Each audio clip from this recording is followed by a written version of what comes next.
Best of you believing. Turn off the OBS even. Fucking cold. I mean, that was pretty cold. Hate this time of year. Because it's cold. No matter how many layers I put on, Damn I'm cold. still fucking cold. I'm so cold. Makes me irrationally angry. It does make me want to lash out. No, fuck that. Fuck that. Makes me perfectly rationally angry. It does make me want to lash out. At you. Just in general. Just at everybody. No, specifically at you. I just want to lash out and pure, unfiltered rage. At you. Specifically. You. Justin Spurr. Link. Oh, yeah, I need to... No, what I can do Link. that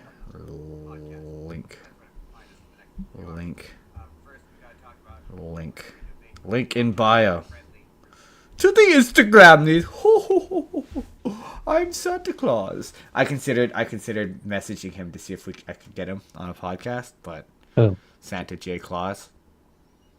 Wait, what? He's Santa Claus on TikTok, and I will learn no other answers. Oh. I'll send you some of his videos one day, and by one day I mean later. Jordan, let's get this bitch on the road. Wait, are you ready? Mostly. Okay. Everything that I have to do, I can do while we're on. Okay. All right. I'm slowly doing it as we speak. Anyway. Just put that We are stopwatch. splitting that left. Get that We're stopwatch ready. We're splitting that. Doing a right. big. Ooh, gotta turn my light on. Apparently my light's not on. Oh, there we go. Now we're actually lit properly. Now we're cooking with gasoline. Now we're cooking. You really don't want to do that. It's not very safe. Food probably doesn't taste very good. I can't imagine the food tastes very good, Jordan. 3. Oh, 2. we're going red today. Oh yeah, I guess I should change. What should I change it to, Jordan? Are we gonna be in the titty forest again, or underwater? Western. The important thing is I'm going to be under this blanket.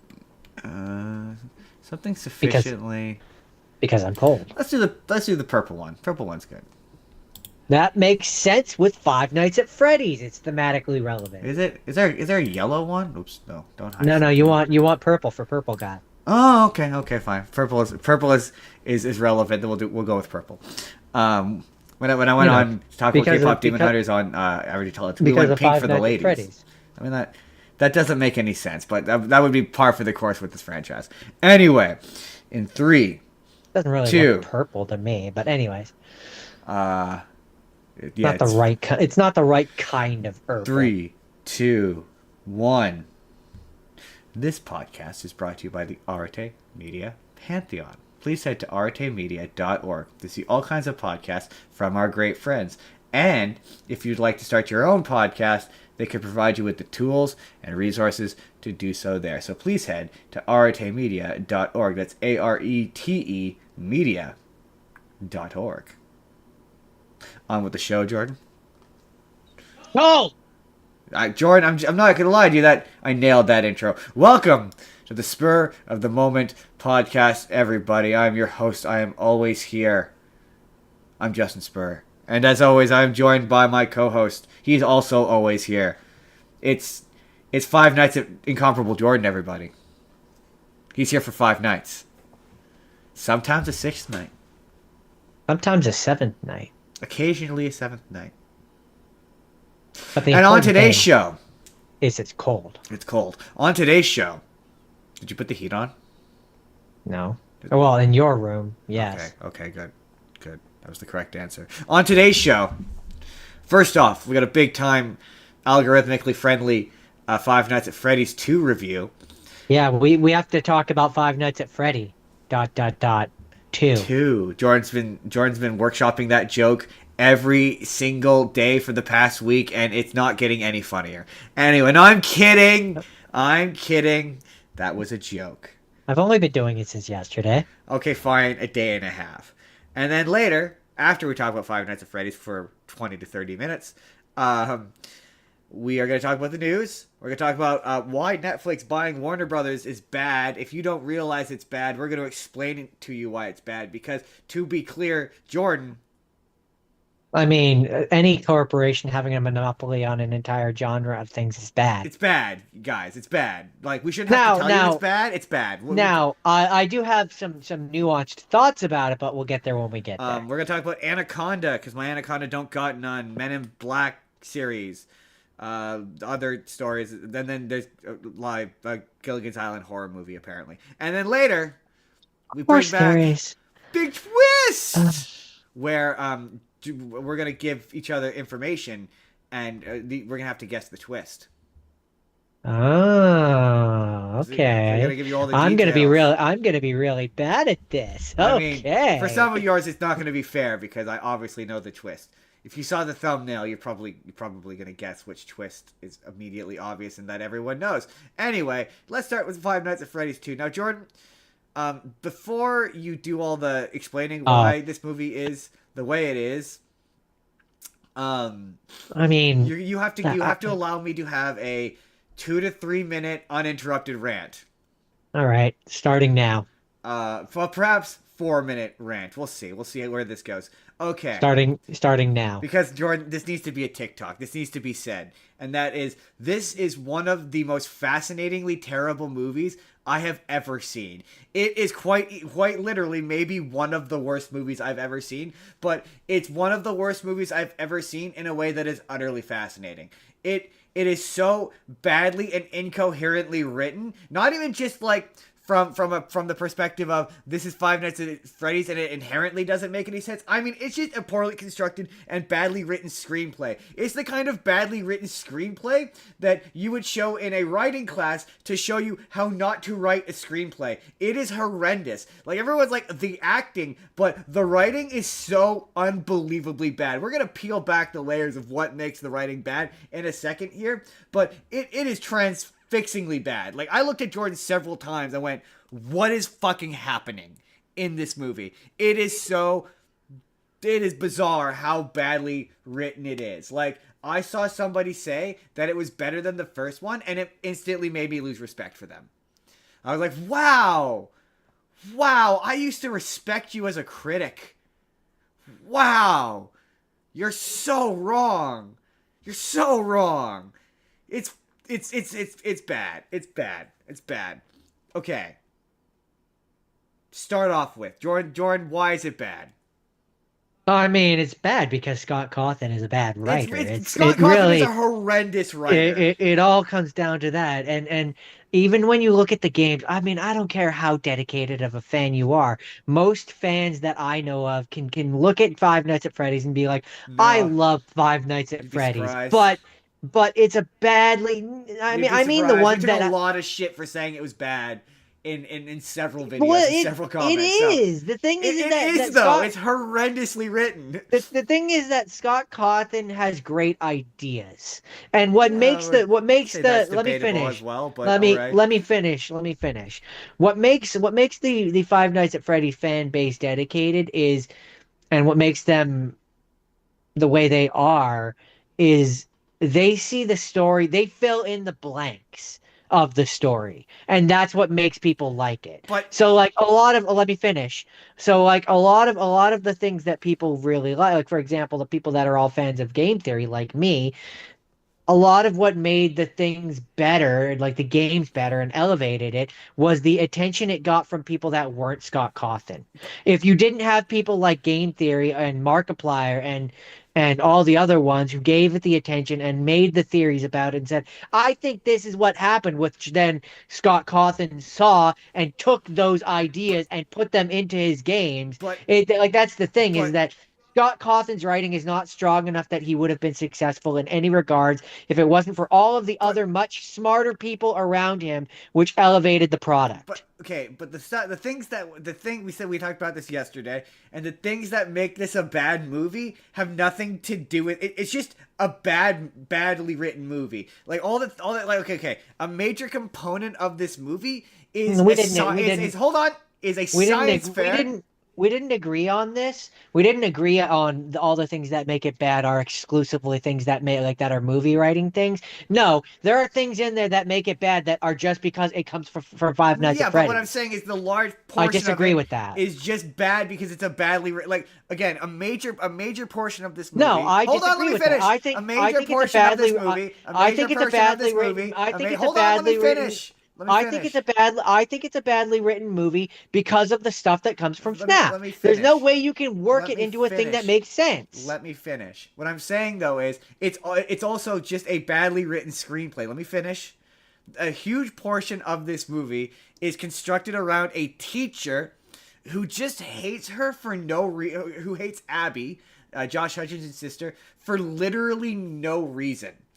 There's never a reason that's identified. There's never a reason that's explained. It's also a huge portion of the plot involves her winning a science fair, which is just not how science fairs work. There's a scene where she stands on stage with a comedically huge trophy, which is just not how science fairs work. That has nothing to do. That would be bad in any movie. That's what I'm saying. That's just bad writing. Like that has.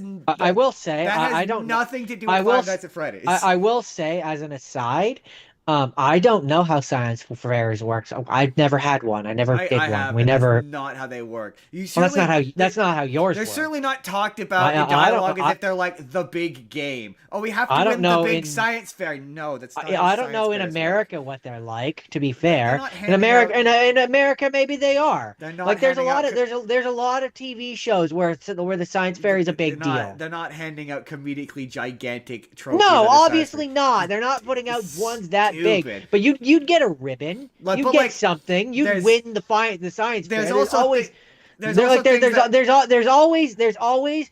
thing in television shows where they win the science fair. not That's not not to the degree that this teacher is like, yeah, I'm going to again, intentionally smash her thing again, for yes, we're not literally disagreeing no on reason. that. But We're that's what. not Hold on, disagreeing. let me We're finish. not. No, let me finish. We're not disagreeing on that. But what I'm saying is that you're harping on it like it's some weird thing that nothing has But ever done before, and it is very much a trope in movies where the but science it's the I have to go win the big science yeah, fair. but Yes, it is a it's thing. weird in this movie is what again it's his hatred But for her yes, is but what never I'm saying is explained, that that's never not addressed. exclusively what makes it a bad No, movie. no, no. Yeah, okay, let me finish. That's what I'm saying is that's what makes it a bad movie independently of I that's just disagree. let me finish. That's what makes it a bad movie independently in terms of screenwriting and a screenplay. That's what makes it a bad screenplay. Now the bad stuff that is bad as per the way it's related to Five Nights at Freddy's is shit like you said that the fucking marionette doesn't work that way. That's bad shit. He doesn't even remember his own continuity. Like that. He's changed that's his continuity. Yeah, but that's dumb. Like that is dumb because it's Five Nights at Freddy's. And there's a lot of shit in the first one that's dumb because it's Five Nights at Freddy's. The stuff that's dumb that because it's Five Nights Dumb at is a Freddy's. strong word. Silly, goofy, What, it makes dumb, no silly, sense. whatever. Synonyms. Nonsensical. Synonyms. Just because I know that people are gonna get upset with that use of word. It's Well, like dumb is relative. it's whatever. But the Silly, stuff that's goofy. dumb because that's Five Nights at Freddy's.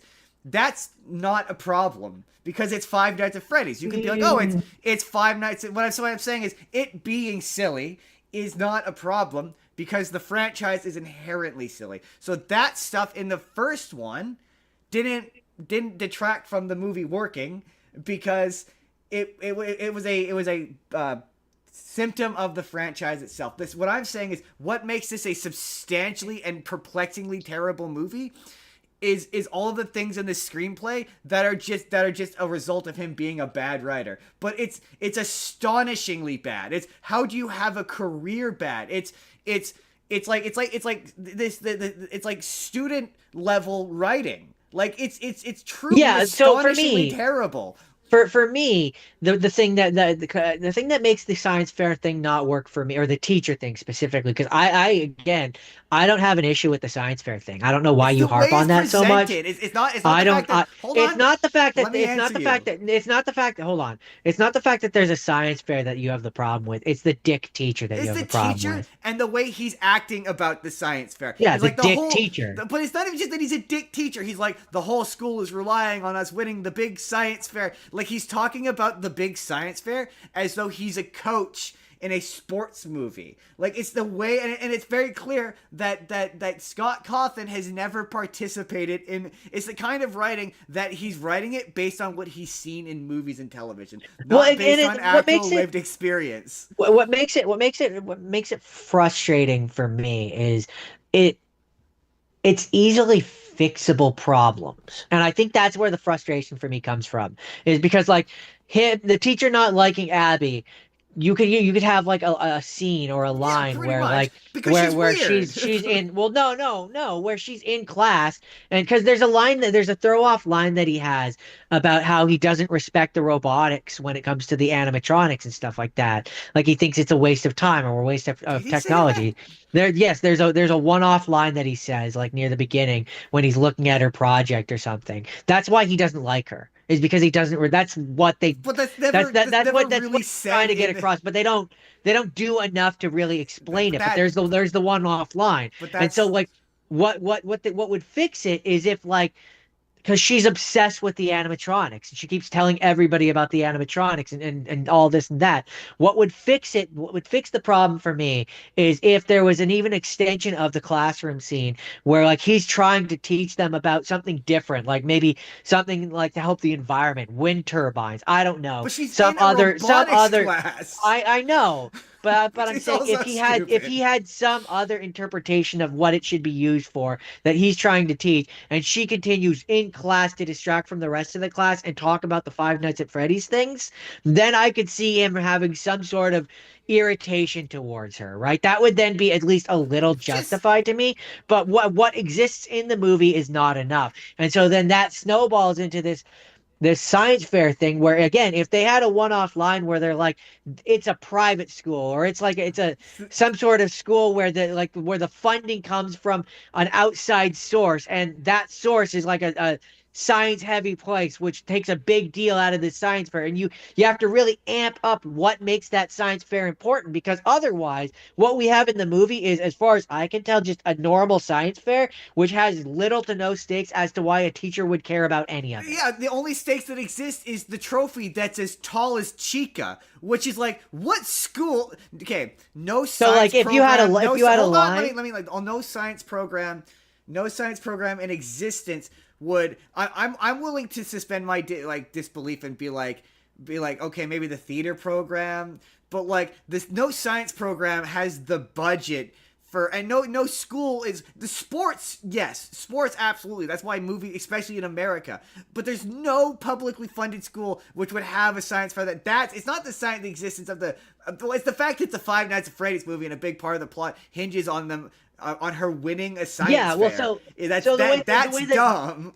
the way that you could easily do it if they had, okay, if Scott was a better writer, I'm gonna fix his issue here Fix this for him. bad movie. Yeah, if Scott Cawthon was a stronger writer, what he would have done is he would have set up that Freddy Fazbear still exists in this world even though Afton dies, right? Like they would have it where the corporation continues to move on, and it would be implied that his son runs it.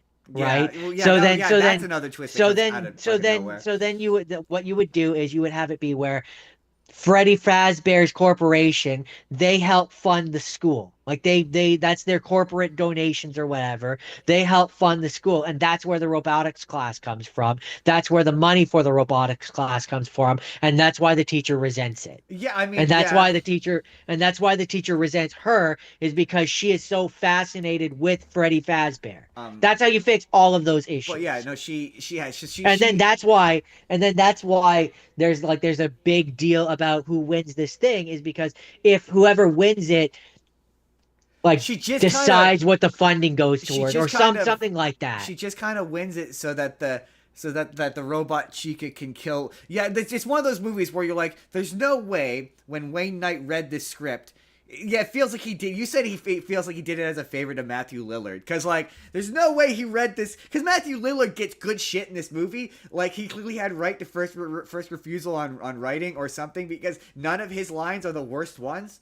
But Wayne Knight, there's no way he read that script and went, I've made a good choice. There's no way. He's the worst character in the movie. And Not not just because he's badly acted, which it kind of is. It's just yeah, when he smashes we're gonna jump all over the place. I'm sorry, but when he smashes the fucking thing, we looked at each other and we went, "What is what a this?" dick. No, not even just us. Not even just us. There was some kid in the in the audience who at that point was like or said something like "what a dick." I know, but it's just he's not even. He's to a the point cartoonish dick. to the point where like even in the movie there's a kid who was like wow I know, you're such a that's dick, clearly mister. Scott's attempt to lampshade it. But again, there's no explanation given to why he hates her to such a degree.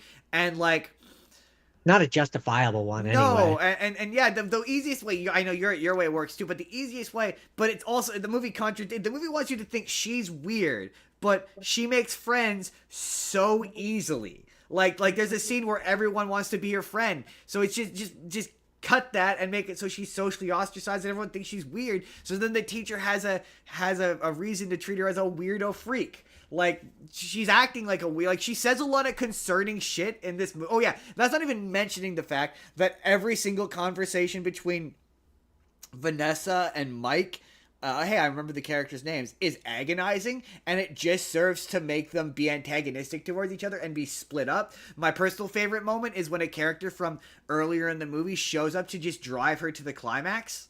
Yeah, the painter dude or Yeah, whatever. she Yeah, like yeah. he's like it's one of those scripts where you can see him at a desk writing it, being like, "Shit, how do I get her back to the house?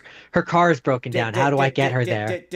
And then X named character shows up and okay, that's enough of the. There's so much more bad shit. Let's compliment sandwiches and talk about the shit that's actually good, because like it's not all bad. When I say it's a badly written script and it's a bad movie in like a get friends together and get wasted and watch it kind of way. Like it's like.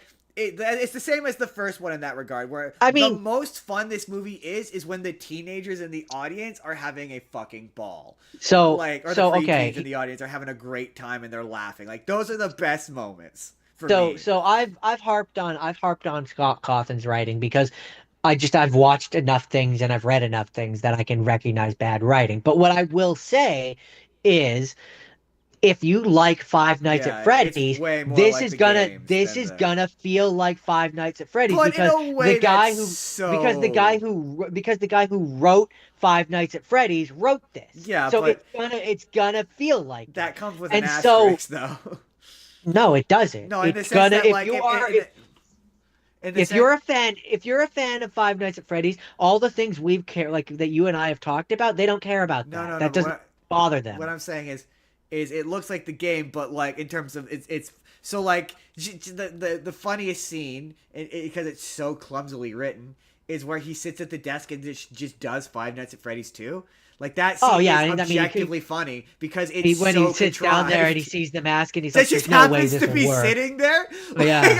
And he picks it up and he does it. And he's like, "Oh my god, he's doing a gameplay mechanic." And it's like, oh yeah, there's a reason why when movies try to write in the gameplay mechanics into the movie, it feels forced. It Or does. like It when feels unbelievably forced. or like when Vanessa is leaving and he's like, how do I close the door? And she's like, there is no door here. And it's like, it's because in the second Because game there was no there's no door door. there. Or my favorite Or moment is Foxy sees him and he's like, it's not working. And that's because in the original game, the mask doesn't work on Foxy. You have to flash the flashlight at him to confuse his sensors. I Or love moments when you're like, I've been doing this show enough to know a thing. And my favorite bit is when you called the dream sequence the contractually obligated dream sequence because oh yeah, clearly Matthew Lillard is has contracted to be do in three this movie a movies. particular amount. Yeah, because Yeah, yeah. it's so right. That's what that scene. It is otherwise a absurdly stupid scene that goes It's on otherwise a forever scene- and adds nothing. It's otherwise a big lipped alligator moment, which Pretty you could cut much. that out and it doesn't really add This anything. and this is a consequence of it being is it treats this and yeah, you're right, to people who know this franchise they're gonna, but it treats this franchise as if it has more cultural significance than it does, where It does. but, It has not to it has no, let me say that with an asterisk. It does, but not to mainstream. not to normal That's people. that's where I say the first movie really tried, and I think this had everything to do with the fact that Scott Cawthon didn't have sole writing Yeah, credit on he that only one. has a third of the writing credit on shows. But The first one definitely felt like the studio, like they had to convince the studio to make it, and the way that they convinced the studio to make it was being was by being like, oh, we're gonna make it so mainstream audiences can go and watch this. Yeah. The second one, Scott Cawthon came along and was like, well, we don't have to do that anymore. We've proved that people are gonna go and watch this no matter what. There's an audience for it and it's gonna make money. Let's just make it like the game. Cause like there's so many moments in this Also, movie. hello, word 7893. Hello. There's so many moments in this movie where it that story we talked about where Matthew Lillard said it was Darth Vader. It thinks he's Darth Vader, like in a cultural sense. Like if I walked up to a normal person and I said Star Wars, they'd say Darth Vader. They'd say Yeah. Darth Vader or Luke Skywalker. If I went up to a person and said Five Nights at Freddy's, they'd go the Bear. Right? They're not going to be like Matthew Lillard. But this, okay, not this, okay, big spoilers. No, We've, I we've mean, done a not pretty even, not decent even, job of not spoiling anything too major. not even just that that they would say the bear. You would walk up to some like a regular person who maybe has heard about Five Nights at Freddy's, 50-50 chance. They'd be like, "That's the one with the creepy animatronics," right? Sure, They wouldn't even know but that it I was a mean, like, if I were bear to ask you to name a character, they'd say the Bear. That'd be the first character most people would say. if they even could. Even if they even, yeah, I suppose that's true. Yeah, that's fair. Um, but this movie wants you to think that he's Darth Vader, like as because number one thing, most important thing is like I'm coming at this as just the movie guy, right? And as a movie guy, this movie has the attitude, has the arrogant attitude. So they keep saying shit like you're part of my grand master plan, or we have to do the work, as if he's Jigsaw and I know what the work is. I don't know what the work is, Scott. This is the second movie. I don't. You haven't explained what he because these movies imply that there's more to him than he's just like they imply he's Freddy Krueger and he's got some sort of magic powers. Like they like Yeah, the it's because concept they again they expect you to think they expect you to know what the games are, and in the games the there concept of kind of is. him being a guy who kills kids and them being magic ghost children is the same thing as the first one. They conflict with each other. They don't work together. They don't make any sense, and they don't explain how they're connected. And they keep hinting that there's a larger. I'm aware of what I'm about to say. They keep hinting there's a larger mystery without actually revealing any of the. Like, Jordan, name one substantive way that this movie has moved the story forward of this universe in any way. Apart from the fact that I guess Matthew Lillard's going to come back as a ghost version of himself now? Sorry to answer your question, word 7893. I have played the FNAF 1 game back in the day. I didn't beat it. It was hard. I played it for like I five think minutes and I I hated also it. I played a little bit of like all of the over like five 1, 2, 3, 4 sister location. I think I did 5 and Ultimate Custom Night. So I played a little bit of all of them. I've only ever played the first one. But I'm not very good at it, so I usually just watch other people play it, like back in the day when there was game theory, MatPat. Anyways, sorry, what was your question, Justin? Substantive way of which killing kids No, and all of that? moving the story of the universe forward. I mean, it really depends. Okay, there's two answers to this. In terms of a normal movie-going audience who knows nothing about the games, there's not. That's what I'm saying. In terms of people who know things, they're very definitely doing. I think it's the third one, where the third game is basically they do a time jump, and this would obviously play out different on screen, but they do a time jump where it's supposed to be like 20 or 30 years later or something like that, and all of it is kind of it's because it's a tourist trap at that point where it's a horror house. Gotcha. Which is what they're setting up at the end of the thing where they go and they find the because like they basically they set up a horror house and the only actual animatronic that they have is Springtrap. Gotcha. And so then you're the nighttime security guard in that game, looking after this. It's called Fazbear Frights, where they've rebranded it as like a horror thing. And Springtrap will come to life at night and try to come into the office and kill you. And Gotcha. in the game, you see a bunch of like you see all the other different versions of the animatronic, but like they're dirty, disgusting versions. But those are all hallucinogens. Gotcha. Hallucinogens? Hallucinations? hallucinations. That's the word. Gotcha. Whereas Springtrap is the only one that's alive. And then at the end of that game, you get a cutscene where it's Springtrap underneath, like, or in the burned down building or whatever. Because at the end of it, the place gets burned down, and that's where you get a cutscene with Michael Afton, um, where he's like, I've gone back to the other places or something like that. And I've been looking for you, and he's been hunting for William Afton, and it's that's where I say his stories are never like laid out clearly. So the audience has to do a lot of the work where they fill in a lot of the details, or there's hidden things where it's like hidden No, it's information. So bad like storytelling. Is what you're telling me. it But is, it's absolutely bad Scott, storytelling. bring back the co-writers in the next one. Don't write it by yourself. Let Uh, other people help you words write it. Word 7893 um they've only played the first FNAF, haven't finished it, but said, y'all been to a Chuck E. Cheese lately? I wonder how FNAF boosts their profits in any way. From what I know, it did It did, but temporarily. temporarily. But they I also what Chuck E. they Cheese is so different now that what they needed to do, if they really want what Chuck E. Cheese's needed to do, if they really wanted to profit off the Five Nights at Freddy's thing, which they didn't. They very much tried to distance themselves from it. yeah. But if they had wanted to, what they should have done is they should have had it be where during the daytime like it's Chuck E. Cheese, and then at nighttime, like, you have, like, at a certain time they go and they slide in the Freddy Fazbear thing or something, and you have it at nighttime. It's basically like a pop-up adult place That'd be where pretty fun. adults can go to it, and it would be an adult Um, themed thing. this movie also suffers from the fact that it's PG-13. It once again, and I understand why it's not. I totally get it. I totally get it. It's still pretty violent, though. Yeah, it would be a much better movie. You would excuse 2/3 of the bad writing if it were gory. You just would. It's that kind of movie. You'd be like, you wouldn't remember half of the bad writing because we're like, oh my god, when he tears his head off, that was sick. But Yeah, and I want to be fair to the deaths are as brutal as they can be within the constraints of a PG-13 rating, which is, I which want is to be reasonably impressive.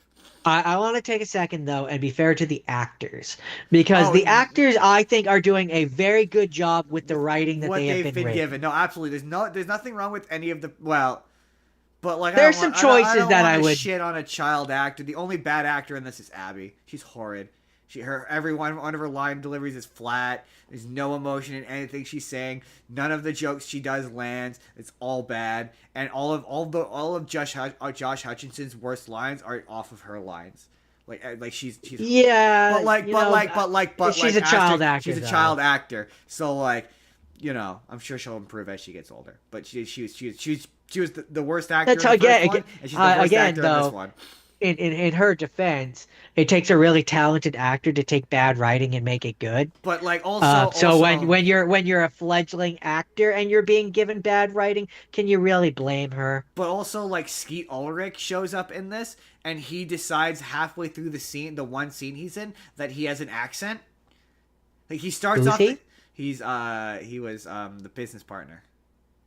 Oh, Henry. Like halfway through the scene, he decides I don't that think they I don't think they ever actually name his character in this yeah, they movie. say it in the spoiler alert, technically post credits, I guess. In that little message, they say Oh, do yeah, they? Okay, he yeah, gives yeah, he yeah. gives away his entire backstory. Where it's like, I'm actually William Afton's business partner or whatever. Yeah, yeah. But he just Which, decides. if you know anything about FNAF, you knew that as soon as you Uh, saw him. but when he halfway through the scene, he just all of a sudden has a thick southern accent for some reason. He didn't have it at the beginning of the scene, and then halfway through, he just decided he had one. I don't know if it's because they did multiple takes, or it's random and really noticeable. Um, the best I scene in the didn't. movie. I don't think it is because I didn't notice Oh, it. it's But really noticeable. no, but you have Um, an ear. You have an ear for that sort of thing. um, what else?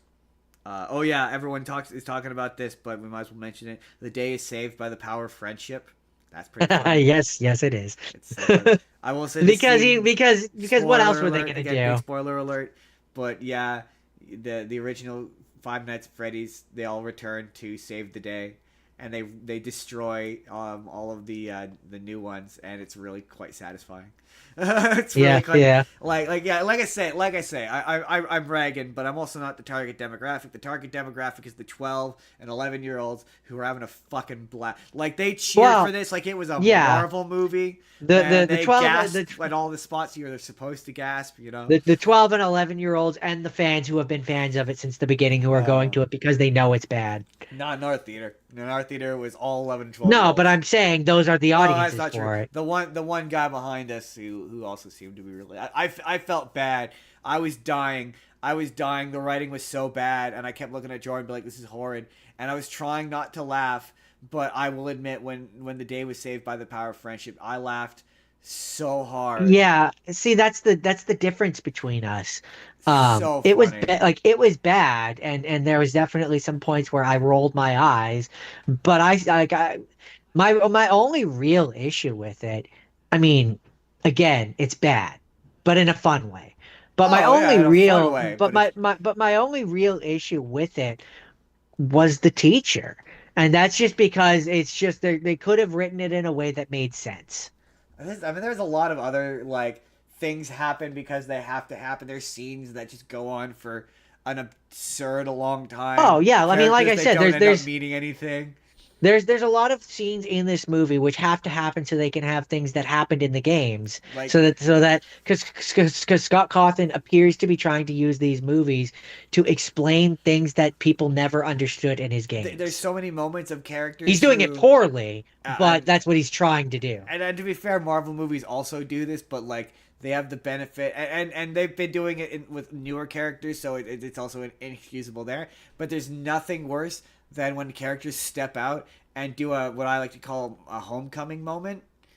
Like Yeah, like yeah, no, that's essentially what they did. Yeah, I where mean, it's I like, in this you're instance, supposed to know this character, and like, who the fuck is this creepy guy? oh, I thought you meant when the power of friendship saved everyone. No, no, no, no, no, No, no. No. the power of friendship saving moment more made me think of Avengers 1, Yeah, where like this. they're all back to back fighting against the army. Yeah, yeah, no, no. But there's just multiple characters in this where like they look right into the camera and they're like, you know me. Like the worst Yeah, one well, is that is there's Michael name drops Afton. like Michael Apton. Yeah, no, He there's shows up and then that's he goes like, I'm Michael Afton, as if you're supposed to know who that is. which most of us in the audience did. That's when like all the kids and me were like, "Oh dang." I know, but Like it's cuz just we know who they are. And that's where I say it definitely to me it came across there's multiple points in this movie where it came across like Scott Cawthon came along for this one, had full creative control, and was like, "I'm gonna fix certain that things that we did in the first one." that is very much like there's crossover of it. It's just a bad screenplay, and it's a bad five. It's bad. It's weird because it's Five Nights at Freddy's, and that's a crisscross of. But to be fair, Marvel movies also do the same thing. So I'm not gonna say that that's exclusive to this, where it's just. It's like it doesn't do any like he shows up in like I say an incredibly long scene where it hints that these characters are gonna mean something, and then they all get killed in unsatisfying ways.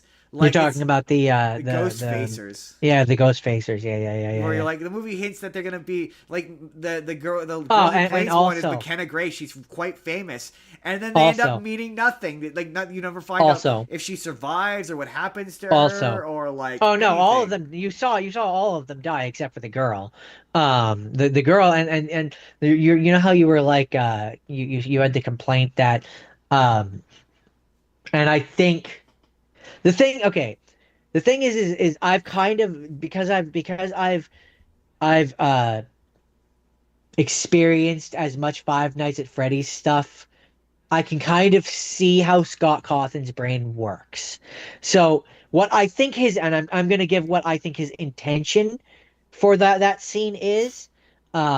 And we'll see, and you're gonna be like, okay, well if that's the case, that's stupid and it needs to have been written better. And yes, that is the ultimate summation of this movie.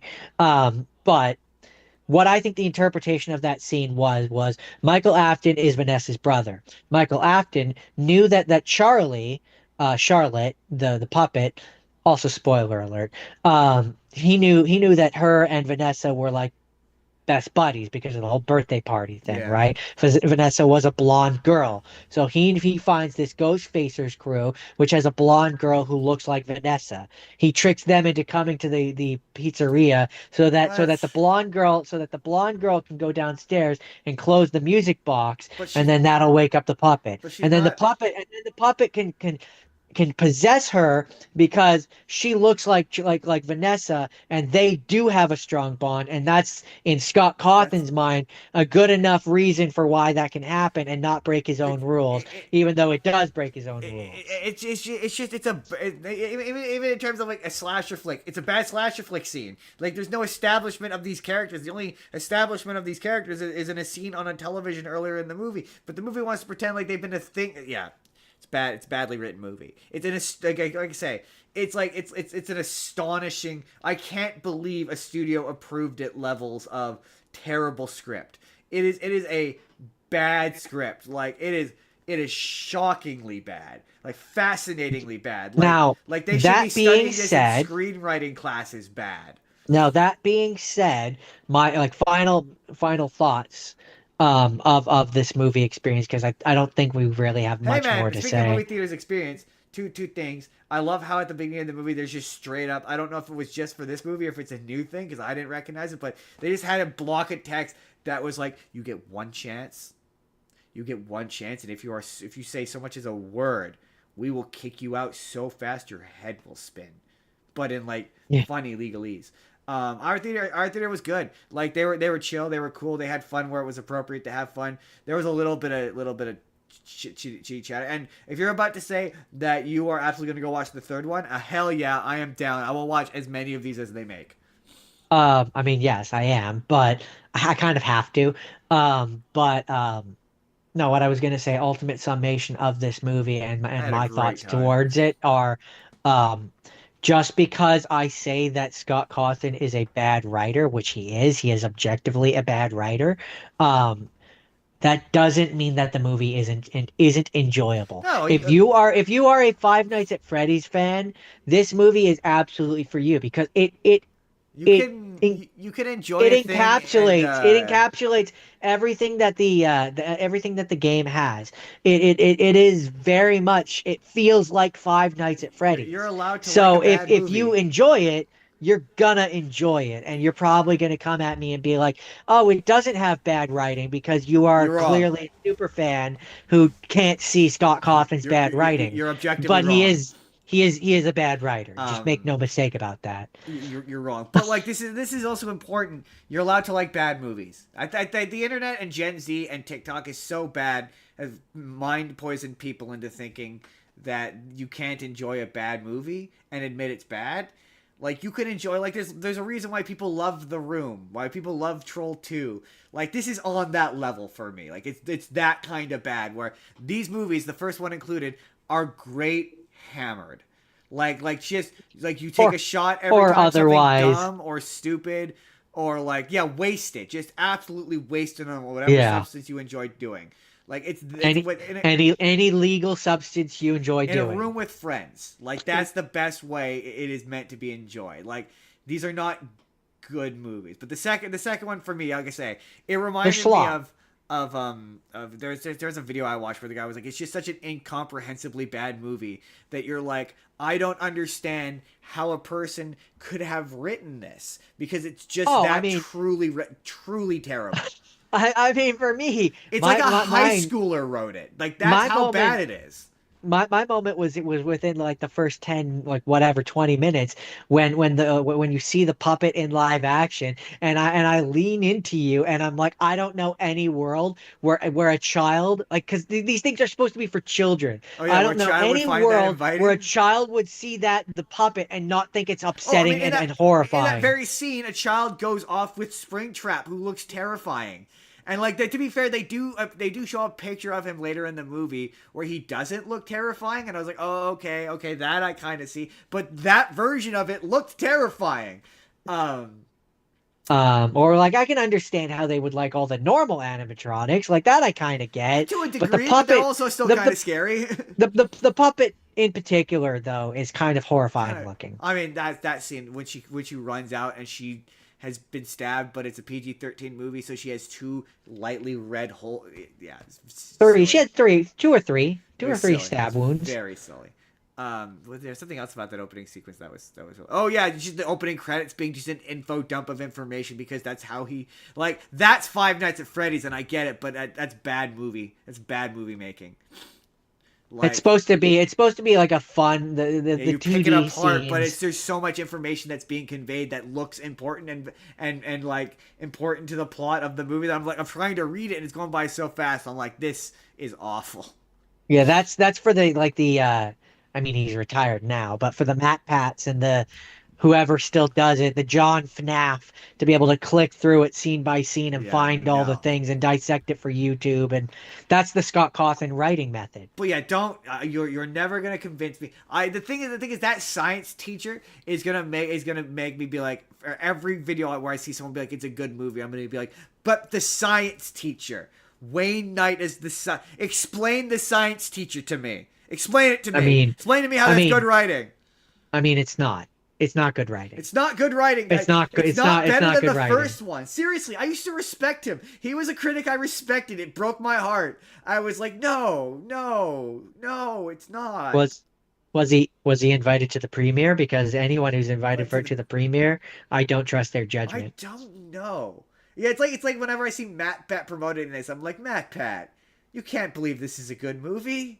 Oh yeah, I mean, sorry. We'll wrap up. I promise. The voices are weird, man. I've never seen an interview of him saying that it was a good movie. Every interview I saw of him was just him being like, "Yeah, I just can't believe I'm here." I mean, I also can't believe he's here, and you can hear him a little bit. The voice is A little bit. It's not him because clearly they knew that his voice would be. I like the other ones don't sound like they've been modulated like at all, except for him. But you could still tell it's him if you know. If you know, you can tell. Yeah, if Just you know, you the can tell. affectations and stuff. But Certain answer ways he that, says oh man, things. I could go all day. So there's no rhyme or all the animatronics go for these random parents for seemingly no reason. Justin, we don't have time for this. It's It's just bad so writing. much. Again, it's so much. bad. I could It's teach bad writing. you could teach a class about how bad the writing is in this movie. Like that's. Yes, That's it's Scott Cawthon's writing, Justin. That's what probably what the YouTube video is going to be called. It's Five Nights at Freddy's 2. You could teach a master class of bad writing. Bad writing, a master class of bad writing. I like that. That's probably the title. A master, because it is. It truly is. You like again. They should teach this in screenwriting classes about how not to write a screenplay. Like it's the thing is like I'm not a writer, and even I can tell it's a bad screenplay. That's how you know it's a bad screenplay. Anyway, I do have one more thing I want to say about it, but it's going to tie into our story, our first news story. So let's jump right into. Yeah. This movie also ties into our theme for the week because when you find out it's a bad example, but when you find out Michael Afton is Vanessa's brother. Vanessa's brother. It's a bad twist because the movie he shows up in that scene and like he keeps winking at the camera as though he's an important character, so it's really obvious, and also they call him Mike. So like I think and this is me putting my brain into it, I think he thinks that he's clever and he's tricking you into thinking when they say Mike that they're talking about the Josh Hutcherson character. Yeah. But yeah, it's when they're talking, they're not. Yeah, when the Ghostfacers people say, "Yeah, I talked to security guard Mike." Yeah, you're supposed to think that it's Mike, that it's our Mike. But it doesn't make any sense. Anyway, yes, you're right. That is an example of a bad twist. Jordan, the news. Starting off with Jordan. Now this hasn't. Everyone keeps talking about this as if it's a done deal. There's a lot of people who think it might not be, but also the government. Okay, so the story is that Netflix has put in an offer to buy with $82 million to buy. I heard it was billions. So 82 billion to buy Warner Brothers Discovery, which like is bad. Okay, we're gonna bury the lead right here. That's bad. It's bad. If you don't get that, that's bad. That's bad. It's bad for like if you put it for any one company to have a monopoly. What they've said about the best part about watching Five Nights at Freddy's 2 was the movie theater. Was watching it with a group of people. and watching it with a bunch of kids who had a great time. That is a delight. When theaters suck, they suck. When the theater going experience sucks, it sucks. But when it's fun, right? Mm. And the guy who Ted Sarandon, the guy who owns Netflix, has said that is archaic and the way of the past. And fuck you. Fuck you. Fuck you. Yeah, so Ted Sarandon has spoken to investors on a conference call on how they will soon, quote, evolve. Meaning that what that basically means is shorter release windows for movies. Movies won't go to theaters as long. And you'll eventually see revenues on theaters shrink and shrink and shrink until eventually it'll completely disappear. A small theater like ours doesn't fucking stand a chance if half of their movies go to streaming. They just don't. Because why would you go out to see a movie if you could just watch it on streaming, right? Yeah. Now they insist that that's not going to happen, but why wouldn't it happen? People are going to theaters less and less due to rising costs. Why wouldn't it happen? And that's what they want. He thinks that the movie theater experience is a way of the past, and fuck you.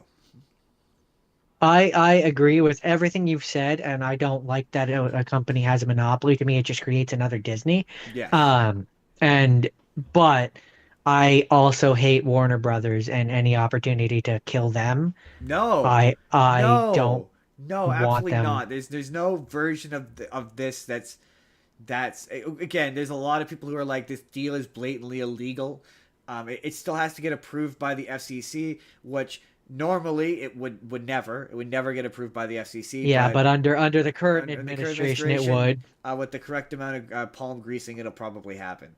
And it's bad. It's so bad. The only people who are happy about this for some reason are the idiots who think that it's somehow going to bring the Snyderverse back, which is exceptionally funny because allegedly Netflix has been like, nah, we're sticking with the DCU because we're not going to reshake things up again. So we're going to stick with James Gunn, which is very funny. But no, yeah, it's so bad. It's bad It's for the really future bad. of movies. It's bad. It's bad for everyone. The only people it makes happy are the shareholders. And beginning with that, you should all because Netflix still doesn't have ads to my knowledge. I don't know if they're running. I think maybe they're running ads on a lower tier. I think they have a lower tier ad one. Would they have a lower tier ad one? But they're not I making think ad so. revenue quite in the same way that like YouTube is. So like, where is this money coming from? And now, I think Paramount was the deal that was backed by the this one of the deals was backed by the Saudis, and I think this might have been the one. It's either this one or the Paramount one, but that also would have been bad. Like you don't want a ruthless dictatorship to have control of a major media company in America. That's bad. Yeah, very bad. There's just a lot of reasons why it's bad. There's a lot of reasons why it's bad. I mean, I saw one person who commented, "Oh, you think your $19 a month on Netflix is bad? Wait until they own 70% of like everything, and just like it'll be like $100 a month. Yeah, Like, exactly. they can charge whatever they want because they have everything." Exactly. Bad. So you ask Bad where everywhere. their revenue is going to come from. That's where Yeah, it's going to pretty come from. much. Yeah, when we went to watch Five Nights at Freddy's, we saw a trailer for Anaconda, which I maintain looks very fun. It looks And fun. It gives away. I thought it was. I knew that the plot was it was Jack Black and Paul Rudd want to remake Anaconda, but I didn't. I thought that they were playing fictionalized versions of themselves. I didn't realize that they were just characters in the movie. But still, it still looks fun.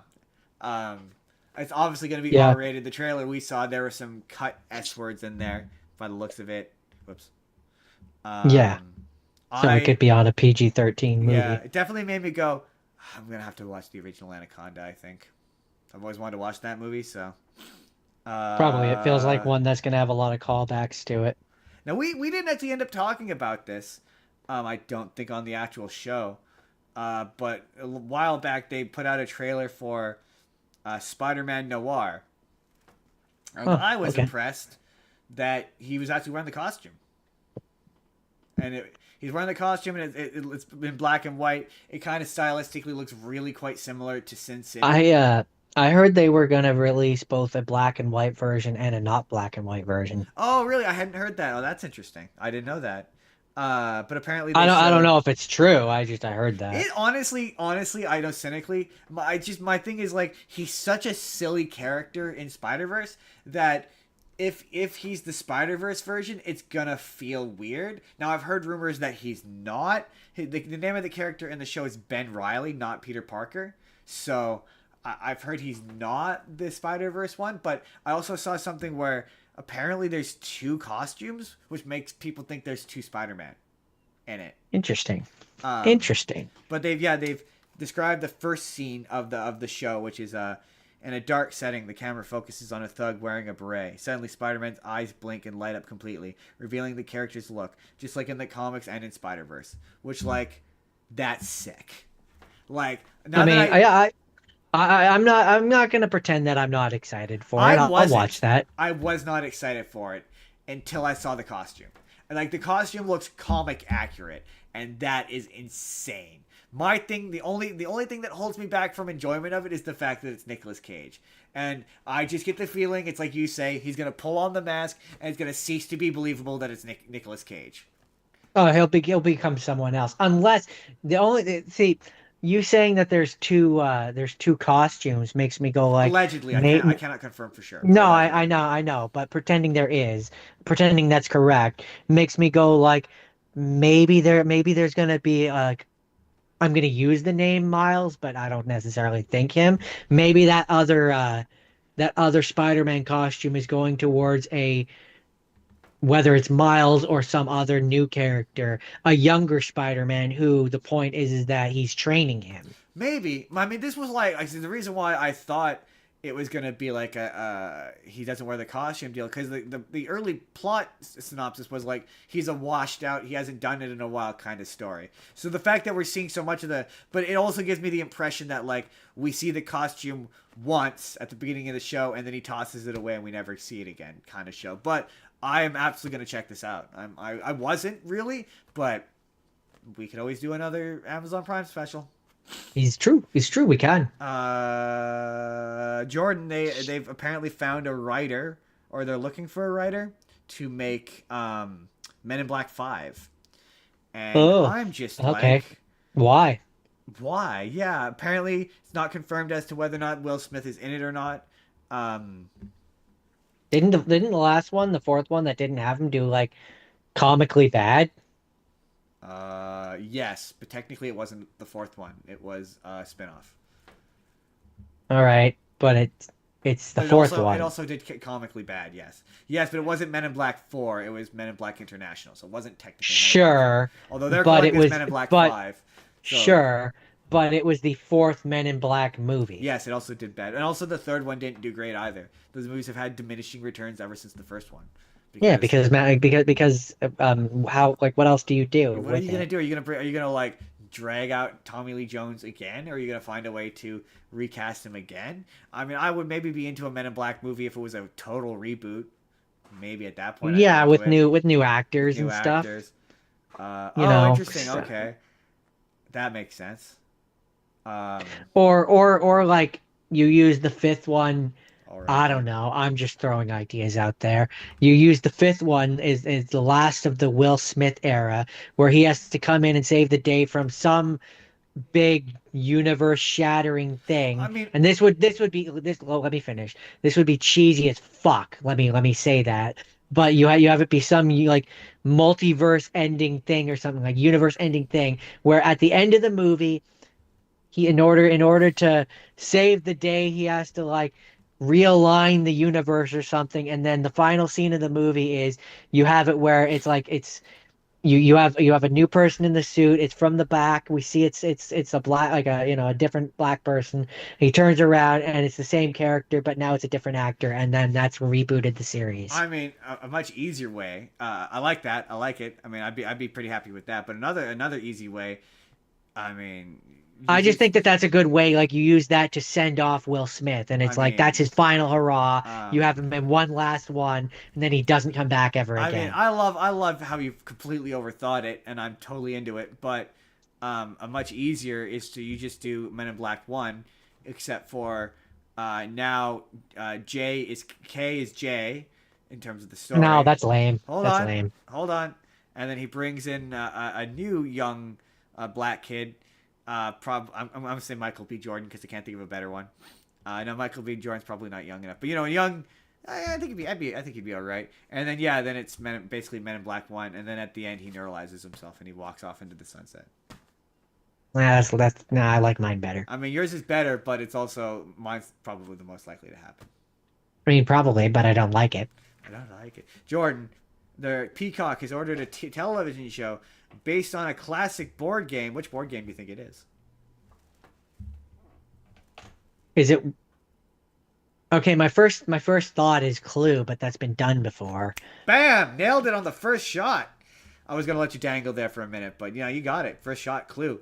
Apparently, there's 2 shows in production. Peacock is been granted an order to make a scripted television adaptation of Clue, which I'm all for. And what I think they should do is not an anthology, but like I don't know if you remember the Choose Your Own Adventure Clue books, where they were like a cast of characters and they would go visit the house, and every book was kind of like about a different character, something happening to them, and the mystery is about was them getting to misadventures. I think they should do a similar thing with this, where every episode is like a different story about solving like a mystery related to one of the characters. I think that would be kind of fun. Don't do like a Riverdale thing. No, don't do a Riverdale Don't do thing. don't do like we're doing Clue, but it's ultra sexy and serious. Don't. I mean, it's Peacock, so I'm guessing it's going to be a comedy. But don't do like HBO Clue. Like nobody wants that. I mean, I would just there's 2 versions of it where that I see. One which is like, and this is the version that I think I would do, where they go to the mansion, and like the first episode they go to the mansion, they introduce each other. Second episode, and like just break it up, basically have it be one long story and break it up. But like in the second episode or whatever, one of the characters dies. I don't know which one. Maybe Probably Mr. Body. Mr. Body, or I don't know. He's the one who But always dies. But you have him die, and then have it be like the rest of it, and you frame it like it's super serious, right? Like really really serious, and then you make references to the different items, but like they don't acknowledge it as if it's something serious. So like they pull out like the lead pipe, and like maybe this is what killed him, and they do it just super like as if it's the most serious That'd thing in be the so world. funny.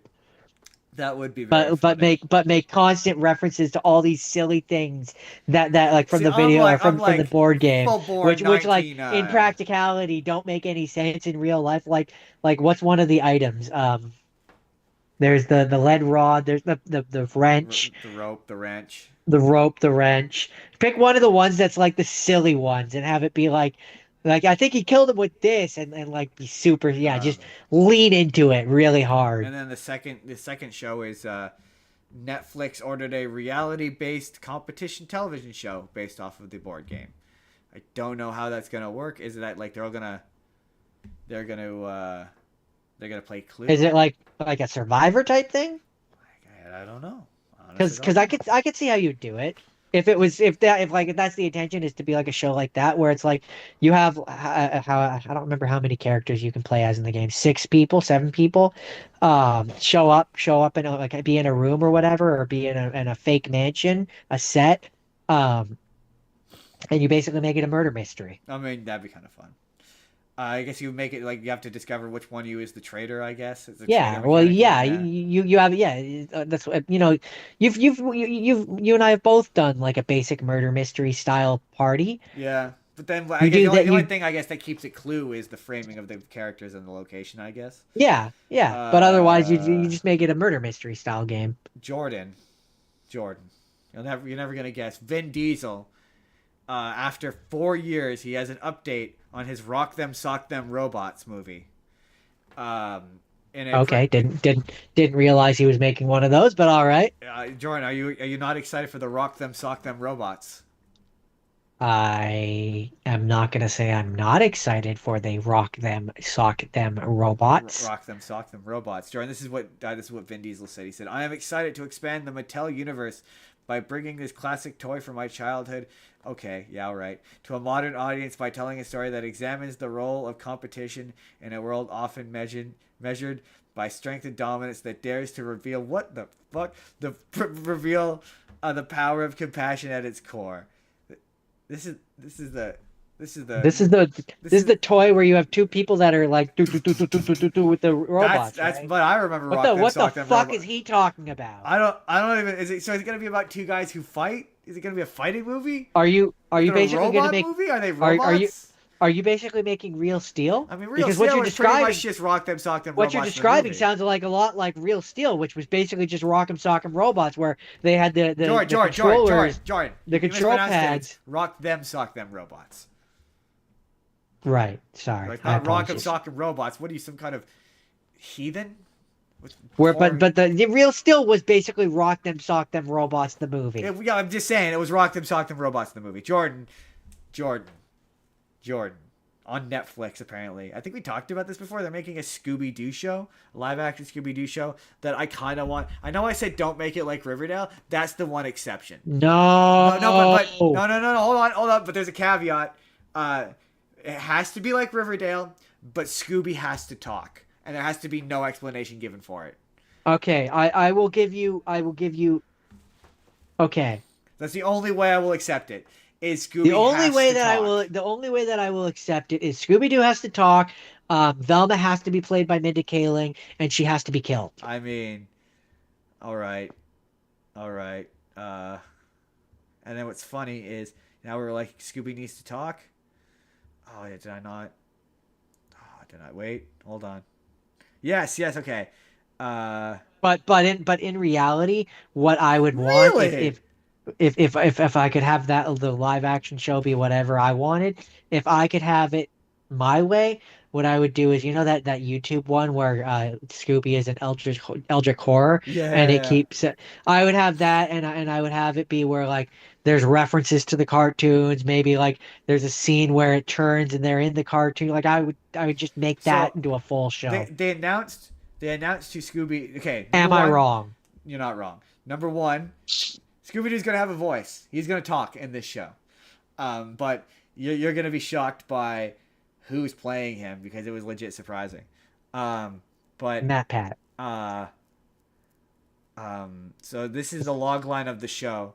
It says it Because describes that would be surprising. a darker retelling of a classic franchise, a modern reimagining of the iconic mystery-solving group of teens with their very special dog. During their final summer at camp, old friends Shaggy and Daphne get embroiled in a haunting mystery surrounding a lonely, lost Great Dane puppy that may have been a witness to a supernatural murder.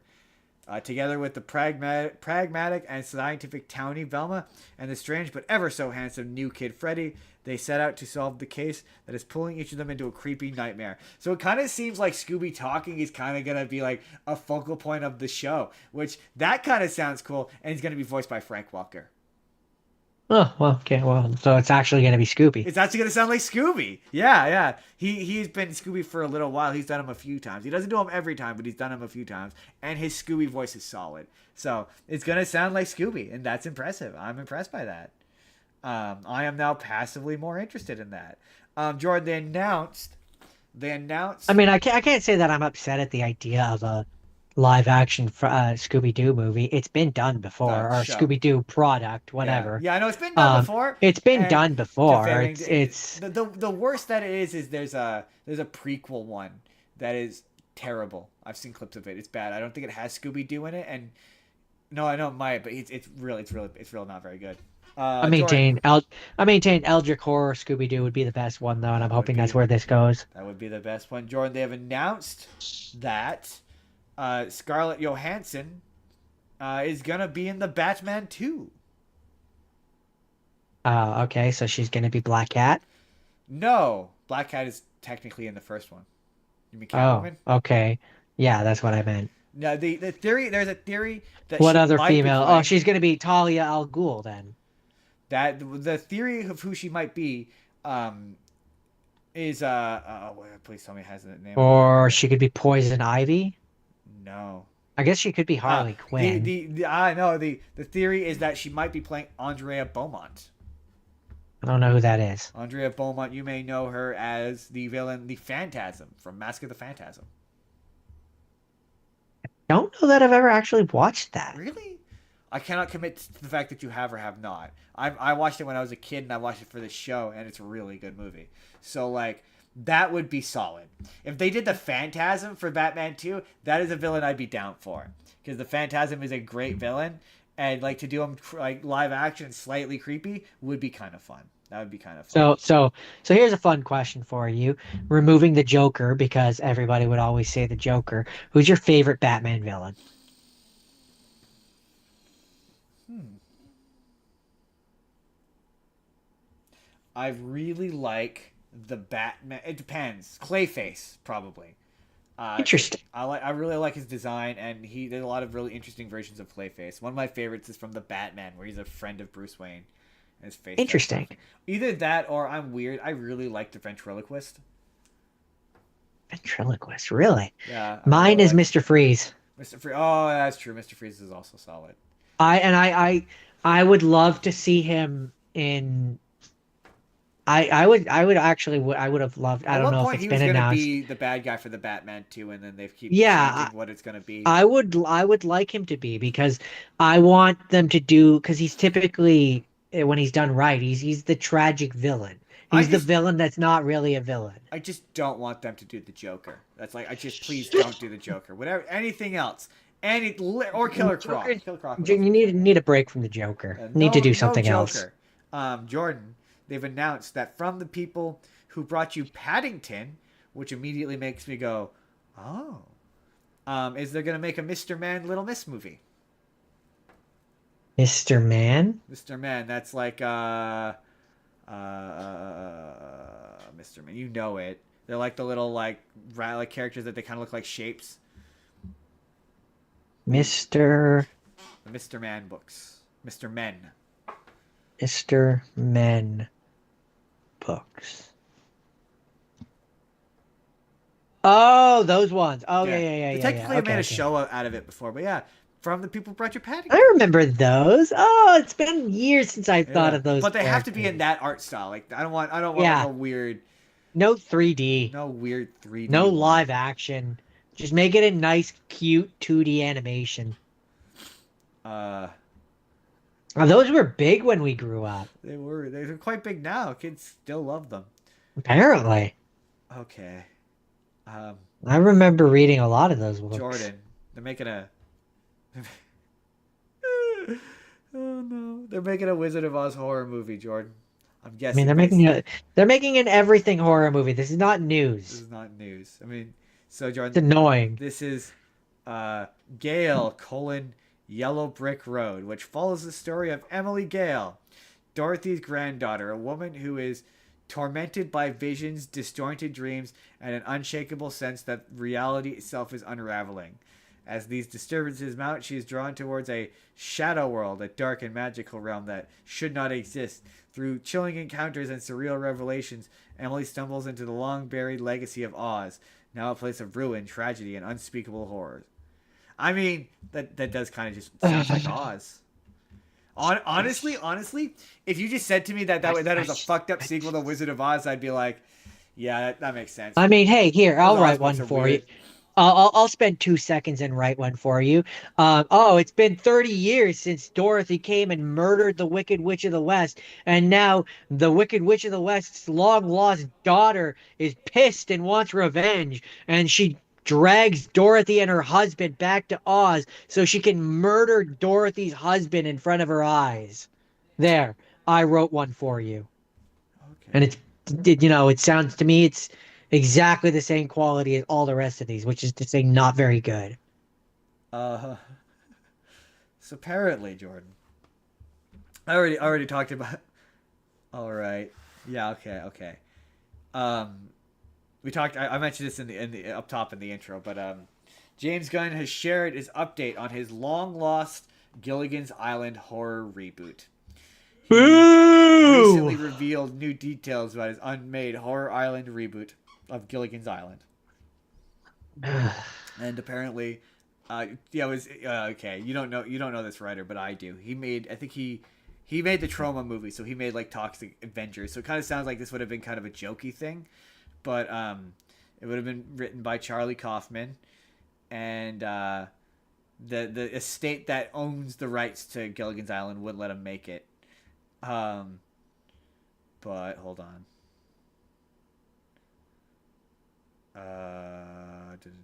Expressed interest in the project. The guy who owns Gilligan's Island rejected it. Why can't I find the bit where it says what it was? Here it is. The original sitcom, which aired blah blah blah, made several made-for-TV movies.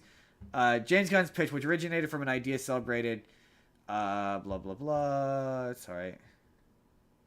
Why doesn't it say? It would have been bad, is the point, Justin. Oh, here it is. Okay, sorry. So here it is. In Kaufman's concept, the castaways turned on each other and became cannibals, which sounds awful. I'm not against doing like a Gilligan's Island is one of those ones. Again, this comes with an asterisk, but I'm not against necessarily giving it the Bel Air treatment, but like good, because to be clear, Bel Air is terrible. At least every clip I've seen of it looks terrible. But you were the one who tried to convince me that was a good thing. I mean, I should be fair. Not every clip looks terrible, but a lot of them look terrible. For me, it's the cursing. Like there's so much cursing in that show. It's like there's a way to do this where it doesn't have to be crass. But Gilligan's Island is one where I would want like a semi-serious retelling of it. That's kind of like Lost, where it's a bit more serious. I not that I want to do like a horror movie, but something a bit more dramatic. So it's like something like with a bit more stakes than like a simple, I don't know, like one of those like mid to early 2000s like reboots where it's like you're like, this is kind of like Gilligan's Island, but it's like way more serious. No. I'm good. I would absolutely do that. That's one of those. It's up there with like I Dream of Jeannie or like Bewitched, like those 60 era sitcoms where I'm like, yeah, you could like update this a bit and give it a bit. You could. Just because you can doesn't mean you should. In this case, you should. I think you should. I think you should. I mean, any version of it, like you'd have to, any version of doing a retelling or a new version of Gilligan's Island, you'd have to explain why the professor who's capable of making various things with coconuts can't do a simple repair job on a ship to get them off the island. You're right. They would. They'd have to explain that. That's right. Because to be clear, that man is a wizard and does things with various coconut and other technology. Tell me you couldn't make like a coconut patch to patch up that boat? You're telling me he can't make a... Yeah, I'm just saying. It didn't make any sense. To be fair, they made several movies where they get off the island and then go back. Yeah. You're gonna have to watch some of I don't know. I think for me, any retelling of Gilligan's Island, I don't want it to be gritty, serious, or horror. No, not horror, but slightly darker. A little darker. A little more serious. No. I think it needs to stay true to its roots and stay a comedy. Jordan, that's it. That's the news.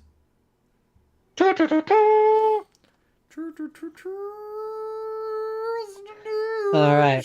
So, Justin, are you going to tell the audience what our theme is? Oh, no, we have to do sponsorship section, Jordan. Today's episode, as always, sponsored by Wild Education. Click that link in our description to donate to them. But think of the animals. Think of the animals. As always, think of those animals. But Jordan, it is that time of year again.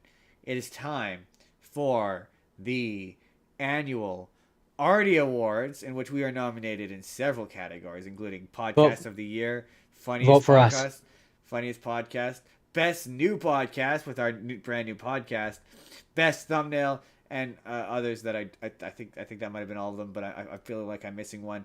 And just click on the link, scroll down, select us for everything except for Best Guest because Haley got. Yeah, no, we're gonna she got goofy. She got goofy, and we're all in agreement. It's gonna be goofy. It's got to be goofy. I sent it to several people who went, how am I not voting for Goofy? We voted for Goofy. But otherwise, just Spur down ballot. Spur of the moment, down ballot. If you would. You know, blindly and without question. And without question, vote for us in every category we're in.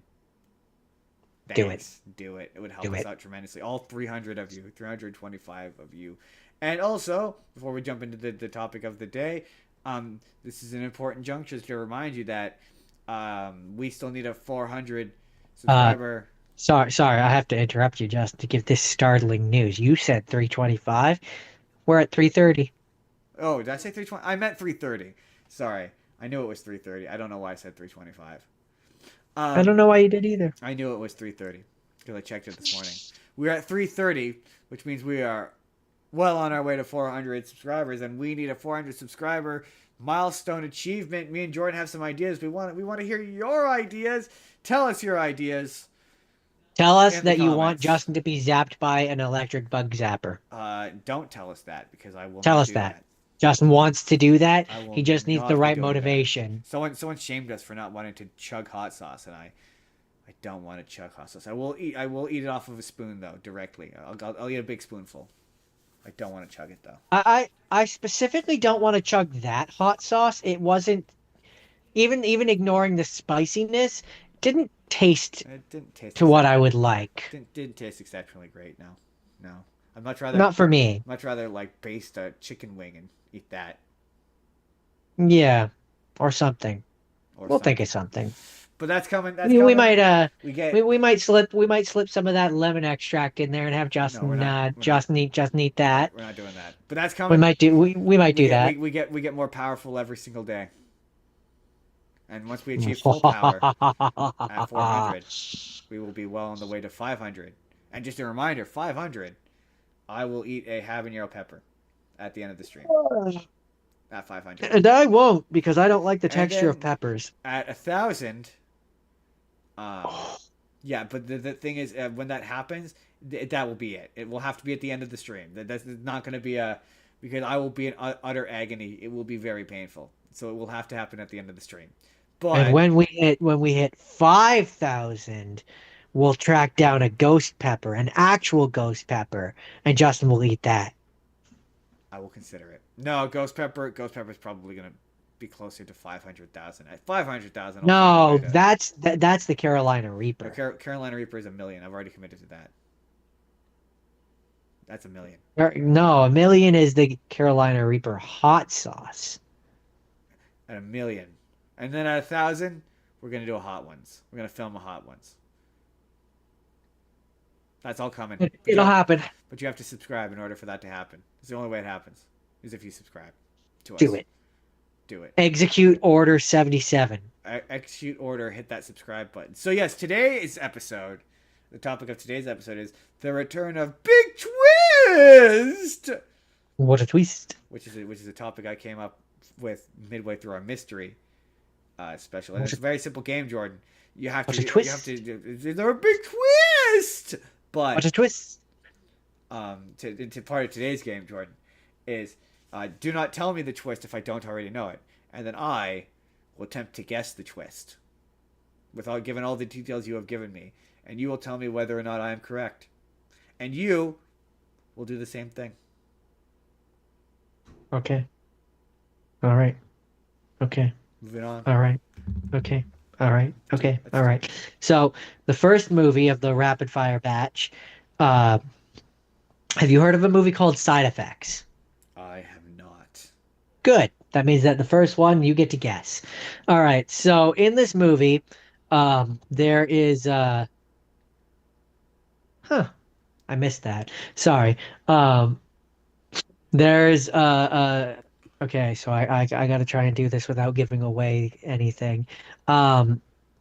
There's a wife who goes to the psychologist, and because basically her husband had come back. What was it? From the He'd dead? come back from no, from 4 years in prison. And her husband is played by Channing Tatum. And yeah, her husband comes back from prison, 4-year prison sentence for insider trading. Um, and so then Emily, the wife, drives into the wall of a New York parking garage because she's depressed, and so her assigned psychologist, Jonathan Banks, prescribes her a series of depressants, but none work. And then he contacts She's dead the whole Emily's. time.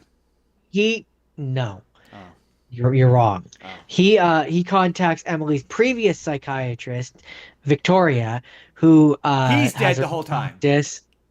No, Oh. has her own practice, and she suggests a new experimental drug. Uh, I have to read this because I'm gonna fuck it up. Ablixa, Ablixa, um, and the drug seems to help Emily, but gives her sleepwalking episodes as a side effect. Now, it's at this point that we say, can you guess the first twist? She's dead. No, you keep guessing that. Stop Oh. that. Oh, then I got nothing. Okay, you're bad at this game. The first twist is that the Ablixa, the thing that seems to give her sleepwalking, causes her to stab her husband to death. What of any of the information you've just given me, what would suggest that I would have thought that she stabbed her husband to death? That just came completely out of nowhere. You didn't give me nearly enough information to possibly guess that. Because you knew that this was a movie that was going to have twists. Yeah, but why would I know And that's the and twist? You and said you they knew got in and an you knew that accident. The most obvious thing twist out of the back of an she accident was is that depressed, Justin. What was causing her depression but her husband that had come back after 4 years of being in prison? right. Anyways, that's not actually the big twist of the movie. What? That's That was not just the big that, twist. no, that's just the setup for the movie. Um, The fact that she so stabbed her then, husband was just the setup for the movie. yes, because the psychologist helps convince the judge basically to give her the sentence of insanity. Gotcha. She's not guilty by reason of insanity. Um, and because they're like, it was the drugs were experimental drugs, and they made her sleepwalk, and she did it while she was sleepwalking. She didn't consciously do it. That's the setup, basically. Gotcha. I understand. Um, so then throughout the movie, other things happen. Now, with the information that you've got, you might be able to guess the twist. So she stabs the husband, and you think that the Husband dies. find out that he's not dead. No, And that she's in the mental hospital the whole time. no, she isn't. She is in a mental hospital now because she's not allowed to leave until basically the psychologist is like she's good to go. Oh, then I got nothing. So she's in a mental hospital. And as far as everyone can tell, the drugs made her stab her husband. God, so the drugs Because didn't make her she was. stab her husband. She wanted to stab her husband the whole time. Yes, that is in fact the twist. It was a setup. She wanted to kill her husband because, from what I remember, He's an abusive piece of shit. they had recently taken out insurance on him, Oh, life insurance. She's crazy. And it was a whole scheme with her and her former psychologist, who was a woman, and they were gonna make off with the money and be rich. Gotcha. I understand. But then then the psychologist, there's certain things that she does that make him doubt that she's telling the truth. Like he ends up doing a interview with her where he gives her a drug that makes her tell the truth, but it's actually just saline water that he injects into her. And then she proceeds to basically give herself away. And then he, by the end of the movie, convinces our crazy girl Emily that the lawyer, psychologist lawyer that she had been seeing, that she had made the whole plan with, made her believe that him and her were basically working together, and so then she betrays the one and wears a wire and gets her sent to prison. But then part of her condition with the judge is Emily's condition with the judge is that she's not allowed to be released until until the psychologist says that she can, and so he's like, I'm going to prescribe you these two drugs, and then she refuses to take them, which gives him the right to send her back to the psychologist hospital and force her to take the drugs. And so then by the end of the movie, she's still locked away, and the good guys win. All right. Good guys win. And its cast is, you got Jude Law, Yes. you got Rooney Mara, All right. got Catherine Zeta-Jones, Okay. I know all Channing these people. Tatum, All right. Vanessa Shaw, Okay. Ann Dowd, All right. David Costabile, Okay. and Peter Friedman. Okay. Joy, is that it? And that's it. All right, Joy. Oh, It is a movie that has big twists. big twist. Jordan. It's not the worst twist that I've seen this movie. Oh my God, there's some bad twists this Or week. this week rather. There's a solid twist this week.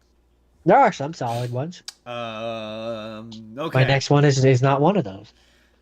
This, Jordan, is a movie called Hide and Seek, starring Robert De Niro and Dakota Fanning. And Robert De Niro is a psychiatrist whose wife, YouTube kills herself. And as a result, Robert De Niro has moved Dakota Fanning and himself to like the countryside where they're going to live in a house. And He killed the wife. mysterious things. No, daughter killed the wife. Mysterious things are happening where it seems like the daughter now has this imaginary ghost friend, and for a lot of the movie it seems like it's a spooky ghost movie. Yep, daughter killed the wife. And the daughter keeps saying borderline creepy things or whatever, and they tell her to kill things. She has an imaginary friend named Charlie, and one of the neighbors' dog dies, and she says that Charlie killed it, and then the Robert De Niro has a love interest, and Charlie something leaps out of a closet and pushes her out the window and kills her. And it was Charlie. And Jordan, you probably already got it. What do you think the twist is, Jordan? Charlie is a killer. Right. I've already said this multiple times. But Jordan, who do you think Charlie is? Oh, snap! Charlie doesn't actually have a daughter, and it was actually the dad the entire time. I mean, you're close enough that I'll give it to you. You pretty much got it immediately where you said he killed her. So it turns out, Jordan, big twist! That Robert De Niro is in fact multiple personality disorder, and Charlie. Oh, snap! So you think it's a spooky ghost kid movie the whole movie, and it turns out that no, it's Robert De Niro has a multiple personality disorder, and Charlie is his bad personality, and that he killed the wife and made it look like a suicide, and that he's been taking over. I knew it was Charlie all along. He's been taking over Robert De Niro so that he can kill people for Robert De Niro, and then the movie ends with him permanently taking him over, and now the good version of him is gone, and his psychiatrist friend kills him. And it's kind of Robert De Niro. Kills Robert De Niro, yeah, shoots him, and then the big twist, the other twist at the end is that maybe Dakota Fanning also has multiple personality disorder now because she witnessed this traumatic event. Oh, so he actually does have a daughter. Yeah, he has a daughter, Dakota Fanning, his real daughter. Because I thought you said that he was the daughter. No, he is Charlie. Which is the daughter? Charlie's the imaginary friend. Daughter has an imaginary friend named Charlie that you think is and so for most of the movie, you made things confusing. For most of the movie, you think that it's a ghost movie and that Charlie is a ghost until the end when the twist is that it's multiple personalities, and the twist is bad. It's not set up very well. It's one of those twists that it's a shower logic twist where if you think about it for more than 30 seconds, it falls apart. It's one of those movies. It's trying to be a creepy child movie. It's all right. Any final thoughts on that one? No, that's hide and seek. Okay.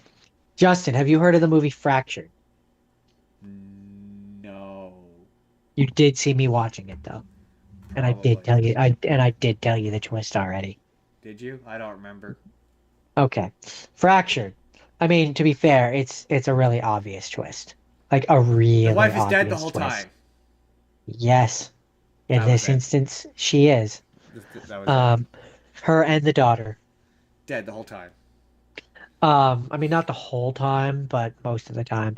So yeah, basically this one, there's a dad, and he's with his wife and daughter, and you find out, and they get basically in the movie they stop at this gas station, and then, um, there's a scene, and you're supposed to, well, it thinks it's clever and it wants you to question these things, but there's a scene where But if the, you watch movies, you don't do that.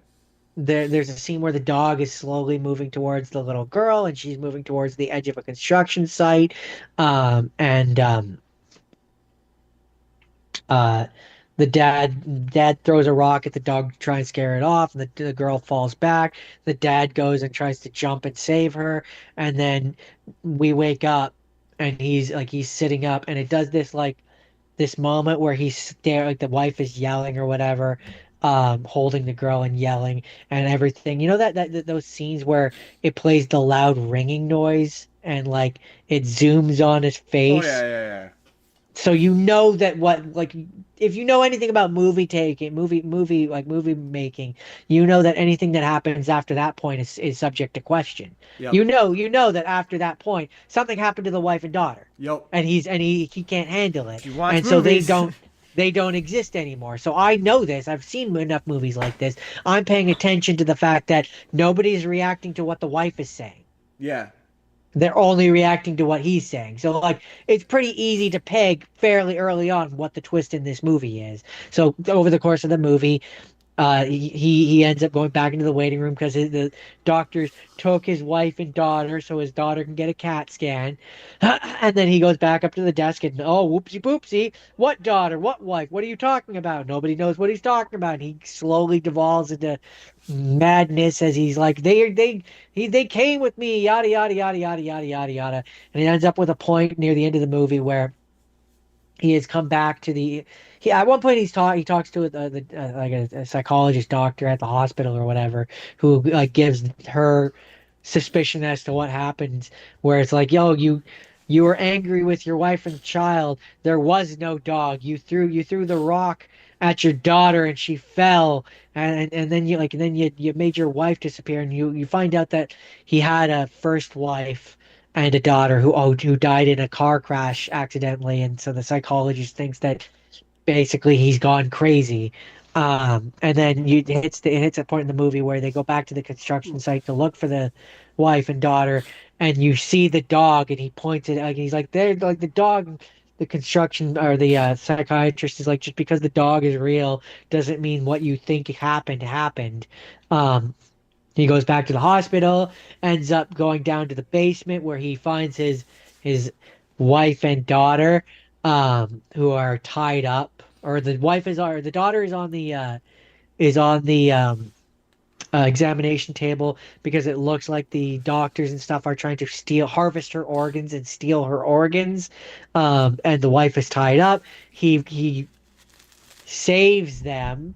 And then the movie ends where the he's talking to his wife and daughter in the mirror, and as we slowly fade and like look into the back seat, we see that it's just a random person who is in the middle of having an operation that he's just abducted, Oh who's no. who's like who's like put under anesthetic or whatever, was in the middle of having deep surgery done, and then the camera then proceeds to move into the back of the truck or whatever, the vehicle, SUV, where we see a blanket covering his wife and daughter's body, Oh. and so he killed them.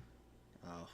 Well, it's not fully stated whether, so we see a scene basically where the daughter fell, and she died from the fall because she hit her head, and then the wife is like holding her body and crazy or whatever, and him in his psychosis state where he's blanked out pushes the wife, and she falls over and her head is impaled on Yeesh. rebarb. Yeesh. um so it's like it's one of those movies where part of the problem is I feel like I would have picked up on the twist either way because I watched so many movies, but like I knew there was gonna be a twist because I was specifically looking for movies with twists this week. So like I knew there was a twist, so I was looking for the twist. So Yeah, I don't yeah, I don't know if you're not looking for the twist, maybe the twist is less obvious, but I feel like it would be obvious no matter what. yeah, yeah. Sure, But sure that's sounds like it. Fractured. Came out in 2019 and it was a Netflix movie. All right. All right. All Not a right. bad movie. It's just My that the twist was second fairly one. obvious. The twist in this one's actually kind of well. So this movie kind of has sort of it opens with a bunch of police are transporting a criminal of some sort to a different facility, and it hard cuts, and it's now a like sleazy motel, and bunch of various characters arrive. John Cusack is there. He's a limo driver. One of the characters is the guy running the hotel. One of them is Ray Liotta, who's a cop. One of them is a prisoner, played by one of the Baldwins. I don't remember which one, or at least what looked like one of the Baldwins. Um, and then there's a young couple um, who have just gotten married, and there is the girl is pregnant, and then there's another girl who is a prostitute who everyone is an asshole to for some reason. Oh, and a young family, a family with a mom, a dad, and then a young kid, about an 8-year-old kid. And the movie from that point kind of becomes a um, whodunit mystery, where basically all the characters kind of start dying, and it devolves to, oh, did you do it? Did you do it? Who did it? They, for the longest time, think it's the criminal who the cop is transporting, um, and he It's the suburban escapes. dad, right? It's got to be the suburban. It's one of the characters that seems really normal and like they wouldn't do it. So it's either the suburban dad, the suburban mom, maybe one of the kids. It's pretty spot That's on. my that's my guess. Well, okay, that is, I will say, you have nailed one of the twists. It is okay. You've nailed. Okay, there's more than one twist.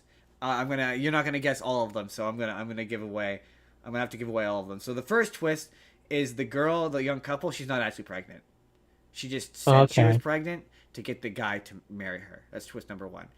Twist number two is that none of them are real, and they're all figments. They're all split personalities of a serial killer who killed a bunch of people. Oh yeah, that's a pretty big twist I wouldn't have never have guessed. Yeah. Yeah, no, and it's solid. Like but okay. You would guess it if you're watching the movie, kind of, because I they meant from keep your from from the my way you description. No, described no, no, it. yeah, because they keep cutting back to, they're transporting this guy. At one point, they're talking about him or whatever, and it keeps cutting back to the motel. So like you can kind of parse it out if you know twists at all, that they must be connected somehow, but you won't figure out the exact nature of the twist until they tell you. And it's the kind of movie where they tell you everything. Like they at one point, they're interviewing. You basically find out that, yeah, he has these multiple personalities, and they all have differing perspectives, and they all have differing backstories and differing personas. Oh, sorry. One more twist is that Ray Liotta isn't actually a cop. He's also a criminal, and he escaped and killed the cops that had them in the back. And you find that out eventually. And so at a certain point, they're interviewing him because they're trying to prove that, basically, the personality that did the murders that the body is in jail for, if they can determine which one of the personalities did the murder, then they can prevent him from being executed and have him committed to a psychiatric facility instead. Are you following along? I think so. And so there's a So point. so wait, there's a murderer who has multiple personalities who they want to who murdered, who they Yes. want to get off from his murder, even though he definitely did the murders, Yeah, so he's about to be executed. So they want to get him which as which he should be because he murdered. right, but the point that the psychiatrists are trying to prove by reason of insanity that not the body doesn't deserve to die because not all of the personalities are murderers. So if they can determine which of the personality is a murder, then he can be sent to a mental facility and be given psychiatric treatment instead. And so, um, Oh, okay. and so I they've don't. That they've been sounds giving contrived. they've been giving this guy medication and a treatment that is slowly whittling down and merging all of the personalities, and this has manifested in his psyche internally as this hotel where they're all being taken out by the serial killer. Okay. Interesting. And most of the movie is a very not run of the mill, but sort of by the numbers who done it, Agatha Christie style, who done it. I don't know why it's doing What that. the? It's badly giving a thumbs up for some reason. There's you clicked something which sent a thumbs up. I don't know why it's doing that. Anyway, um, That was incredibly distracting. um, so up until that point, yeah, it's a fairly whodunit mystery, and then at a point, all of the psychiatrists and stuff. Oh, and they all have so like John Cusack, his backstory was like he was a cop who had to retire because of some various contrived reason, and he has random blackouts. So I have random blackouts where I can't remember, and the personalities up until being in this hotel have never interacted with each other. So they've never spoken to each other. They have no idea that each other exists. And so there's a scene where they essentially summon John Cusack to be the one controlling the body, and they're interviewing him, and they're like, "Oh yeah, if you don't figure out which one of you is the murderer, you're going to be put to death. So you need to basically kill the murderer. You need to kill it dead. If you kill it dead, then problem solved. We could take you to a psychiatric facility. You'll be fine." And everyone like there's a point where a couple of the personalities like they die in various suspicious looking accidents. Like one tries to drive away and crashes and dies in a car crash. It's quite bloody. And so then they all get killed except for the prostitute who escapes, and her whole bit is she wants to go somewhere and get a some sort of farm, on some sort of plot of land or whatever. And so she escapes with her and the kid escape, and they think that the serial killer is gone, right? Um, and in the guy's head, you see her. She's all happy, singing a song and farming, and then out of nowhere, the kid appears and kills her. It turns out it was the kid Why is it always the kid? because it's the one you suspect the least. And then they show a montage of the kid killing every single person in the movie. It turns out that the serial because he's got some my one sort of it's really bad that I've completely spoiled this movie because the twists are good. They don't give it away, and if you didn't talk about it for 3 months, you wouldn't remember them. But they're solid twists. It is one of those movies where you're like, wait, so then how does he maneuver amongst all of these characters? Is like their life exists purely in his mind. Like it's one of those like shower thoughts, fridge logic kind of movies where you're like, wait, so if he's like 10 people, how does that work? Because the movie seems to imply like when he blacks out, the John Cusack character blacks out, that's when he becomes the other personalities. So like, how does that work? And the psychiatrist seems to be sort of aware of the other personalities. Yeah, it's one of those. It's not explained exceptionally well because it's riding on the laurels of the twist being interesting enough that you don't think about it. It's kind of one of those movies. But solid big twist. Solid big twist that you would have never. It's one of those movies where it's like twist in the last like I'd say 30 minutes. It's like one of those like then there's another twist and then the several of these movies are gonna be like where it's like then there's another twist and then there's another twist and then there's another like last 15-20 minutes is like bam bam bam bam twist twist twist twist twist twist twist twist. But yeah, I enjoy this. I totally recommend it. I believe it's on Netflix. Solid recommend. Okay. Next one you have seen. It's called Get Out. Oh yeah, okay. Well, let's see if I can guess this one. The daughter did it. Technically, the entire town did it. Technically, Um, the evil cult of white people of passive aggressive liberalism did it. so okay. So did you I like did learn this time? That's my first question for you. Because you did not care for this the first time we watched it. I have I don't know how to word this which in a way which is not before I answer that question, I'm gonna just say real quick. Um, I didn't realize that this was directed, written, and produced Jordan by Peele. Jordan Peele. Yeah, yeah, yeah, yeah. Now, I've avoided your question long enough. Um, like is an interesting word. I have thoughts which I can say on stream, and I have thoughts which I can't say on stream. And to be Um, fair, again, to be fair, it's about performative liberalism, or not I have liberalism, but thought performative progressivism.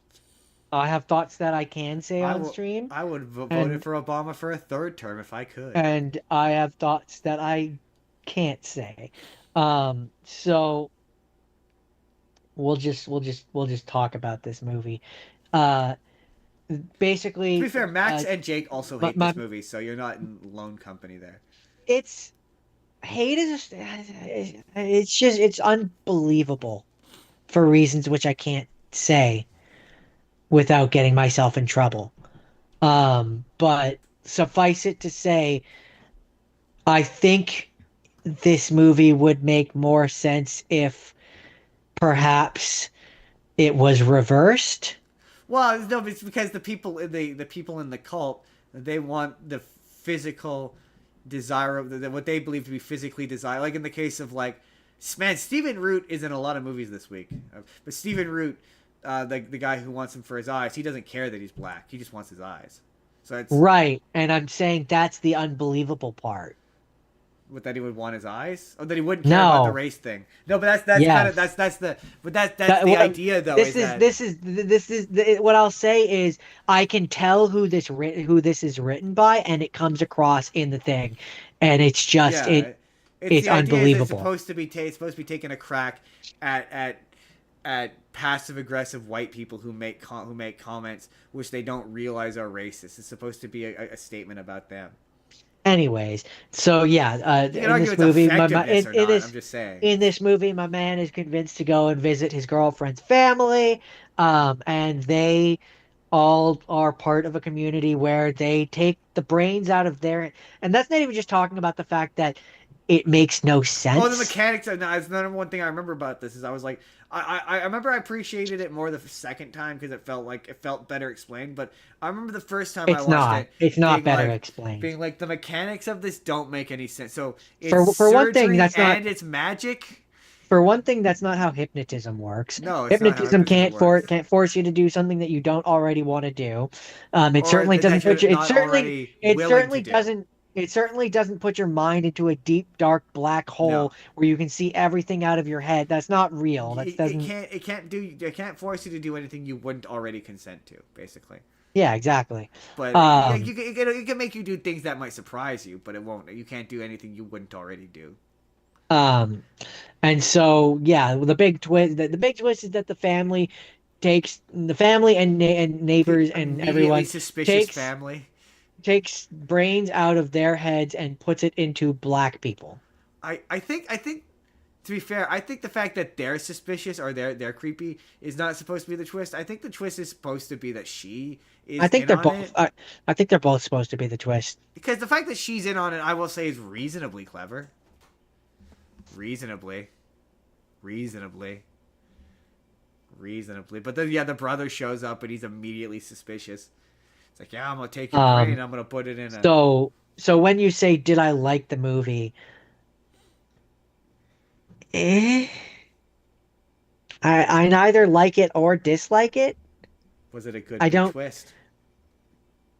know because the family is immediately suspicious, and if you know anything about these sorts of movies, you would instantly suspect her too. You don't grow up in a situation with these people and not get their traits. I suppose that is, well, yeah, that could also be a statement on nature versus nurture. But I think it might have probably been more interesting if she wasn't in on it. Yeah, yeah, Also, there's sure. a Yeah, sure. It would have, but that's not what happened. That's not what we there's got. there's an alternate ending where he There's a few alternate yeah, endings. there's one where he doesn't get away. There's one where no, there's one. So there's two that are on here that it talks about. Um, the first iteration of the movie was basically he escapes from the family, and it gets to the point where he's choking her like he is in the actual movie, um, and the police officer shows up, but instead of it being his friend, his black friend from the Oh right, yeah, whatever it was, he gets shot in a Black Lives it was Matter a moment.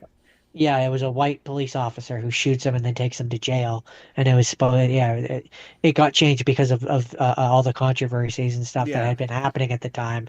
Or as Jason or as Jordan Peele puts it, because things got too woke. yeah, And then another version of it was basically, yeah, there was a few different variations of that, and then it ultimately became the one that we got. yeah. That I do. Yeah, you should. Do you have anything Let's get more? out. Forget out. Get out. Don't take pictures of me with your flash because it disrupts the brain surgery / hypnotism. Somehow. My thing is just like pick one. Like hypnotism is not believable, but like I think it's because they went You lean into it and you yeah, make it the trope, then or just sure. make it brain surgery. Yeah, He thought or that something. the sinking was clever. That's probably why. George, it's time to talk about The Departed. The Departed is directed by Martin Scorsese, and it stars Matt Damon and Jack Nicholson and Leonardo DiCaprio and Mark Wahlberg and Alec Baldwin, and I feel like there's another famous So just a person in lot of there. people is what you're Just a saying. lot Just a of lot. really famous people, and it's about how and it's kind of clever. For most of it, you don't really there really isn't much of a twist. It's trying to act like there is a twist. So basically, Matt Damon when he's a kid gets picked up by Jack Nicholson, who is a mob boss, and he basically grooms him to whatever, and he ends up joining the police force and rises through the ranks to get through the police force to become the top police guy. Um, and there's a dual storyline happening at the same time where it's Leonardo DiCaprio and he is convinced by Mark Wahlberg and uh, shit, there's one more famous person in there whose name I don't remember, but it doesn't matter. Another famous person. They talk him into basically going in undercover with um, undercover in Jack Nicholson's criminal organization, and so the movie is kind of a dual narrative of two rats or two moles within two separate organizations. So they're kind of chasing each other. So the movie kind of treats who is the mole as a mystery. So at a point, Matt Damon gets put in charge of investigating who the mole is, and the mole is him. So he's investigating himself. But the movie is treating it as though he's solving a mystery while he's trying to figure out. Jack Nicholson works out that there is a cop in his organization, so he's trying to figure out. They're trying to figure out who the mole is in the cops, and the cops are the criminals are trying to figure out who the mole is in their organization, and the cops are trying to figure out who the mole is in their organization. And the movie is kind of as it goes on. And Matt, the twist is there is no mole in the police operation, and it's all just a cover up, no, or it's a dirty cop. no, and this is one of those ones where there's a bunch of rapid fire twists all within the last 20 minutes. It's kind of funny. We're like, oh no, it seems like there really for most of the movie I was like, oh, there really isn't much of a twist. We know who the mole is. We know that it's Matt Damon. It's very obviously Matt Damon. We know that the mole in Jack Nicholson's group is Leonardo DiCaprio. There really isn't much of a mystery here. What's the deal? And so then it gets to the end, and it's revealed that well, okay, you've already taken a crack at the twist. You're wrong. The twist is that well, one of many twists. You eventually find out that Jack Nicholson is an FBI informant.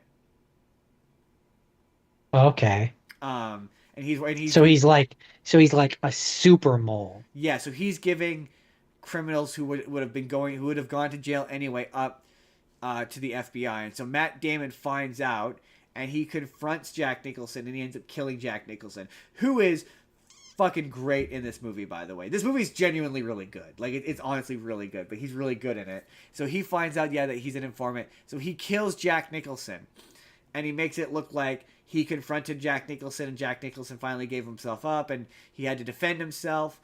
And he finds out through police investigation that um, uh, Leonardo DiCaprio is undercover, and he's been undercover for years with Jack Nicholson. And all Leonardo DiCaprio wants is to no longer be undercover and go back to being a regular person, because having to have that kind of life is very stressful, and he doesn't want any of it. So within the last 30 minutes of the movie is basically Leonardo DiCaprio finds out that Matt Damon is the mole and attempts to blackmail him. And while he's gotten rid of Mark Wahlberg, who is in charge of all the undercover guys, Mark Wahlberg takes off. He's like, I quit. I don't want to do this anymore. And he takes off. And he kills Alec Baldwin and the guy who is working with Mark Wahlberg. They get killed in a I think it might be Martin Short. But anyway, they get, not Martin Short, Martin Sheen. Doesn't really matter. He gets killed. And he's the only one that knows that Leonardo DiCaprio is undercover. And so he gets killed, and Matt Damon figures it out as well. And Matt Damon, while he's basically getting him paid out or whatever, and getting him back into regular life, Leonardo DiCaprio discovers that Matt Damon is the mole, and he gets it turns out that Jack Nicholson is keeping a bunch of recordings on him or whatever, and he's blackmailing Matt Damon. And so Matt Damon and him get into a shootout, and he goes to arrest Matt Damon. He's like, I'm going to arrest you, whatever. And he takes him into the elevator, and he gets to the bottom of the elevator, and one of the other cops pops out and shoots Leonardo DiCaprio in the head, and is like, yeah, did you think that Jack Nicholson only had one guy in the police? I'm the other guy in the police. And oh dang, this other guy helps him cover up or whatever, and then Matt Damon shoots him in the head, and now he's dead.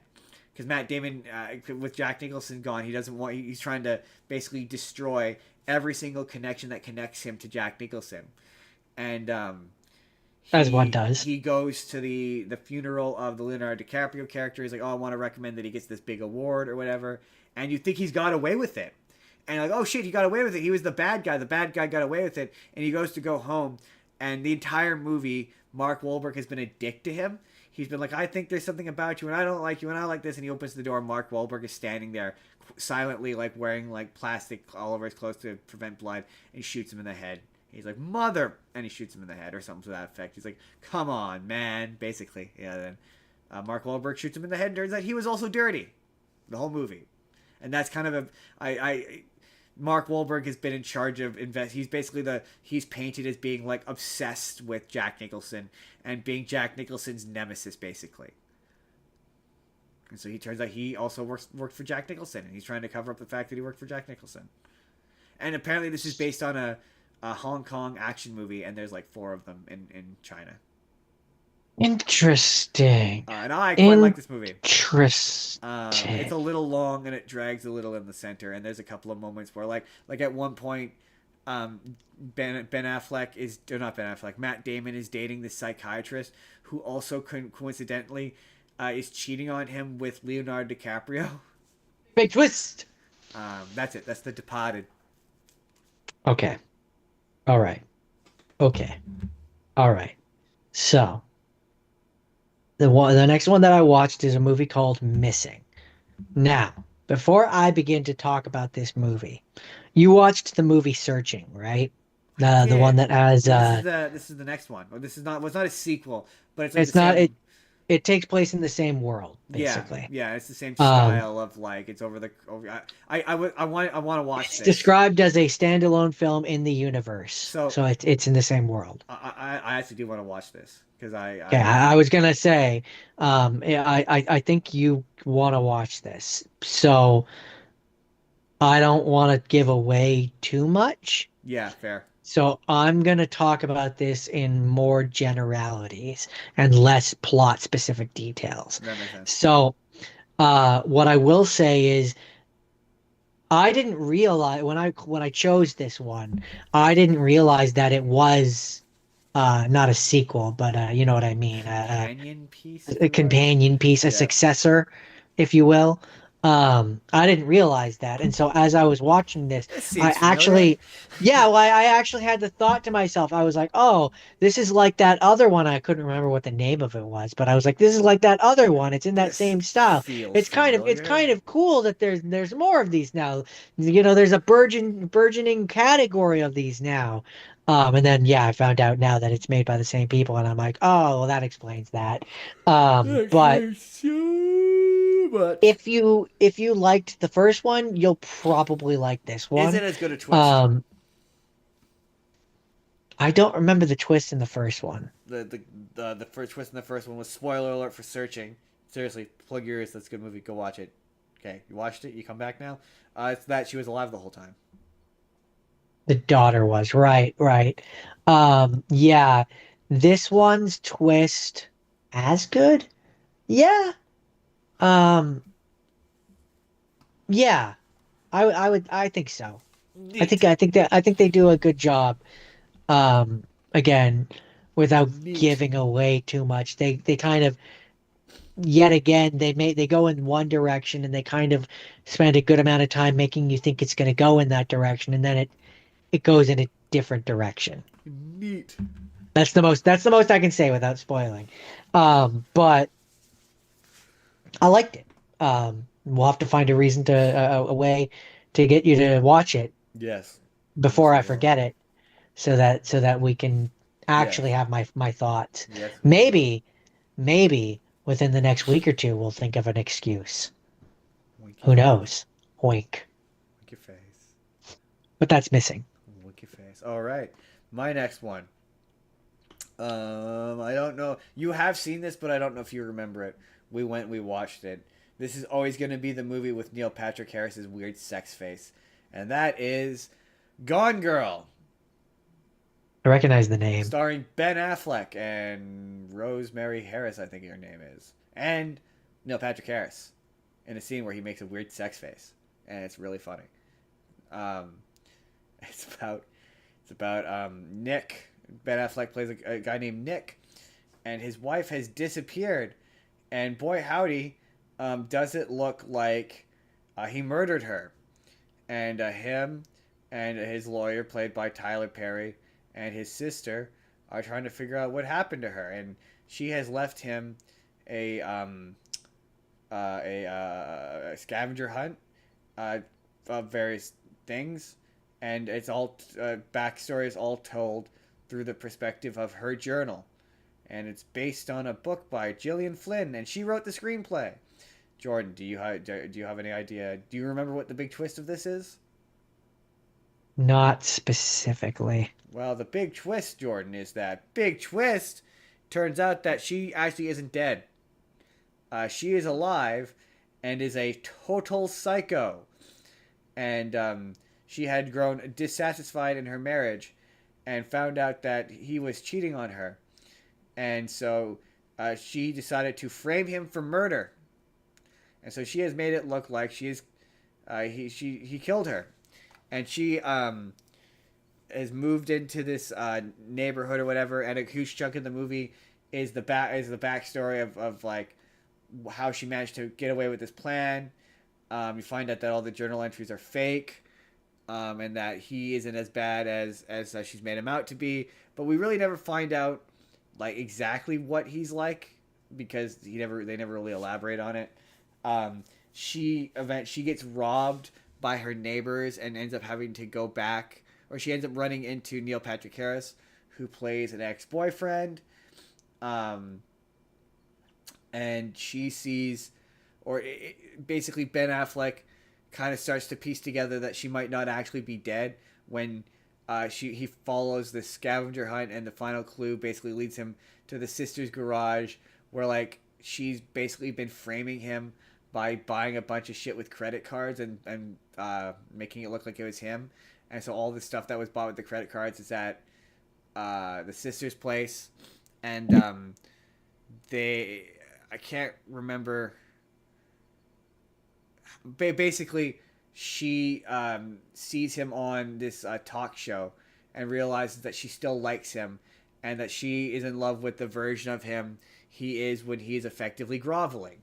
Um, And so she, while having sex with him, in a scene that's very weird, slices uh, Neil Patrick Harris's throat and makes it, and there's a bunch of scenes of her like basically making it look like he assaulted her and that she escaped him. Um, so she goes back to Ben Affleck, like covered in blood or whatever, and she corners him in the shower while he's completely naked, and is like, she's like, "You fucking murdered somebody." He's like, "Yeah, I did it. I did it, and you can't prove it, and no one will ever believe you, because who are they gonna believe? You, the cheating husband, or me, the wife who escaped a rapist?" And he's like, "What? What?" And she Pretty, it's pretty fucked up, Justin. she inseminates herself with his sperm and gets herself pregnant, and essentially traps him in this marriage because he's like, "I'm gonna obviously leave you because you're crazy." And so then she tells him that, yeah, she's pregnant with his kid, and the sister's like, "You gotta leave her." He's like, "No, I have to stay and take care of this kid who, like it or not, is mine."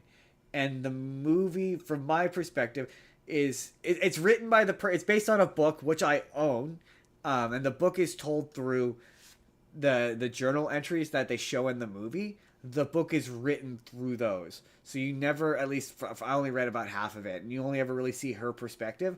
You never really see his perspective. But the movie is written by the author of the book, Okay. so I don't know if this is a faithful adaptation or what the deal is, but it ends with it seems to want to make this moral equivalency that like what he did is just as bad, because I was reading about it, and the whole idea seems to be like, oh, it wants to prove that women are just as bad as men, and women do just as bad things as men do, and women are just as awful as men, but like also seems to I want to, mean, they can, and that they they are do, capable. They are capable, and they do. because they're also humans. Yes, they're. um This is. It's not. That's not an inaccurate statement. but like the movie, by the end of it, it seems that the moral messaging of the ending of the movie seems to be like, oh, they deserve each other. Like, she's awful and crazy and insane and a And psychopath and so is sociopath, he. and so is he. But like, not that I'm gonna cheating is wrong. Okay, cheating is wrong, morally wrong. But it's not as morally wrong as murdering somebody. And like like they show her, she graphically murders Neil Patrick Harris, like slits his throat, and it's never Okay. proven, Whoa, whoa, whoa, whoa. We don't need to go into graphic never details. it's never proven that he didn't do it. She never gets caught. So far as the world knows, he's just a rapist who's a murderer, who's an attempted murderer. Um, and that's not really morally the same as cheating, in my opinion. Like, they're not morally the same No, thing, not even remotely, they're very different levels of bad. right? Like, should he have, like, and to be fair, it's trying to make the case that, okay, a major component of this is she's rich. She's basically, her parents are or she's the subject of like a children's book, like third grade Doc, Dr. Zeus. Dr. Zeus kind of, yeah, kind of children's book. And so her family is rich. And so the implication is that he's only staying with her to get to, because she's paying for his bar. And out the back of it, out the back of this whole thing, his bar is now franchised. They're about to have a baby. They're getting all sorts of television interview deals and are now extra rich. And at the beginning of the movie, it said that they are poor and they're barely getting along, and they need something. The books aren't really doing aren't doing very well, and like they've basically burnt through her trust fund, and so they need money. And so the implication is that, like, yeah, his morals are like he's willing to lower his morals to stay with a clearly unhinged woman because it financially benefits him. But again, it's not really morally the same as murder. You're not going to hear a disagreement from Just, me. oh, I'm just saying. But it's a pretty good movie. It's directed by David Fincher, who directed huh. The Social Network and Fight Club. So And kind of, one of mine. yeah, yeah. So it kind of has that. It has his kind of. It's a remarkably, considering it's 2.5 hours, it's not a badly paced movie. It really isn't. It didn't feel overly long. Like it didn't really. There's a bit with some of her like fucking around with the people who rob her that goes on for a bit long. Like it maybe could have been 2 hours, but I didn't feel bored by it. But it's a David Fincher movie. It's hard to feel bored by his movies. Yeah, that's it. That's Gone Girl. So my next movie, funny enough, is a David Fincher directed movie. Really? It's called Seven. Yes. Seven. I've seen this movie, so I know the twist. Okay, so you know, so I don't have We to don't know tell what's you. we don't know what's in the box though. What's in What's the in the box? box? No, no, we do know what's in the box, and it's his wife's head, which is why he kills the fucking John Doe, and completes his plan. That is true. That is true. What's in the Um, box? But we never see what's that's in the box. spoiler alert. That's the big twist for this movie. That's what happens. Yeah, he completes his 7 sins. So yeah, so the Batman, the in the Batman, the Riddler is it's seven, basically. Interesting, interesting. Um, yeah. Brad So Pitt and I'm gonna be honest. Um, Morgan Freeman. I'm gonna be honest. This movie doesn't stand out for me in any remarkable way. I Um, mean, hey man, that's fine. It's that Kevin I'm Spacey. like I'm not gonna say that it wasn't entertaining.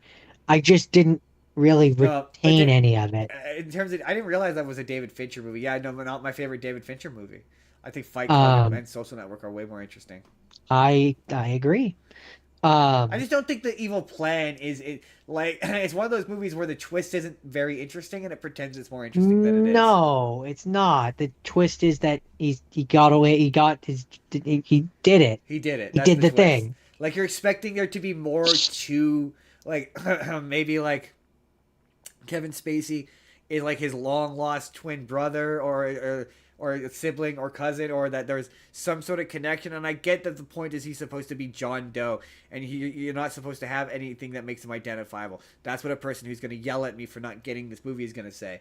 But like, he's not exceptionally interesting as an antagonist, and No, like it the just movie makes keeps him. implying that there's gonna be a big reveal with him that just doesn't really happen. Like, what's in the Yeah, box is acting like it's this big twist. I think, because I guess the idea is supposed to be that Brad Pitt is like obsessed with him, I and like guess. Yeah. it's supposed to be about his hubris and like, and like honestly, from what I recall, it's very similar to one of my movies where it's like, yeah, if he had just paid attention to his wife, that wouldn't have happened. I think, if I recall, That's kind of the thing with a lot of these movies, it's about where it's like obsession. if you hadn't been so obsessed, things might have turned out differently. Yeah, I don't know. For me, it's one of those ones where it's like, I know I watched it, and I didn't have a problem with it while I was watching it, but I only remember what the twist was just now because while you were talking about the last one, I had to go and read what the twist was. Um, I know that one because yeah, everyone, pretty well everyone knows what's in the box. What's in the I box? You know what's funny is yes, I've heard that reference before, but I'd never heard it in reference to this. I've heard that reference in regards to funny to bring it full circle. Five Nights at Freddy's. Oh, that's funny. In one of the games, there's an ending scene, an ending credit scene or an ending scene, whatever, where you see this locked box. Where one of the characters talks about things that needs to be locked away in the box forever or whatever, and for years there was a meme of what's in the box. That's funny. Scott Cawthon, what's in the What's in the box? Like what's in the box? box? That's definitely a reference to this. Also, I'm So pretty sure me and Jake made a reference to it when he was on here once. that's where I know that reference from. So it's just it was funny to see. I was like, Oh, oh, that's where that's oh, that's from. where that comes from. Oh, I get that now. But yeah, I mean, it was fine. Yeah, no, not again, not my favorite Brad Pitt David Fincher movie. That's probably But Fight Club. that's seven. That's my last rapid fire. Let's repeat. Rapide Fire. What's my last one? My last one here is oh yes, an iconic one that I doubt you've seen, but you absolutely know the twist. And Jordan, that is 1960s Psycho. American Psycho. Oh, different Psycho. Yeah, Norman Yeah, Bates Motel. yeah. He kills people in the shower. He kills the girl in the shower. So you might not know the twist of it because there's more to it than that. Yes, the big twist is that he's a killer. Um, this movie's shorter than I thought it was. I thought it was 2 hours, but it's only an hour and a half. Um, so the this Isn't it? That's Jack Nicholson. no, that's The Shining. Oh, Bates see, I'm Motel. conflating. I'm conflating all of these Yeah, horror you movies. had it right. That's that where she's in the shower and she's screaming. She's like ah.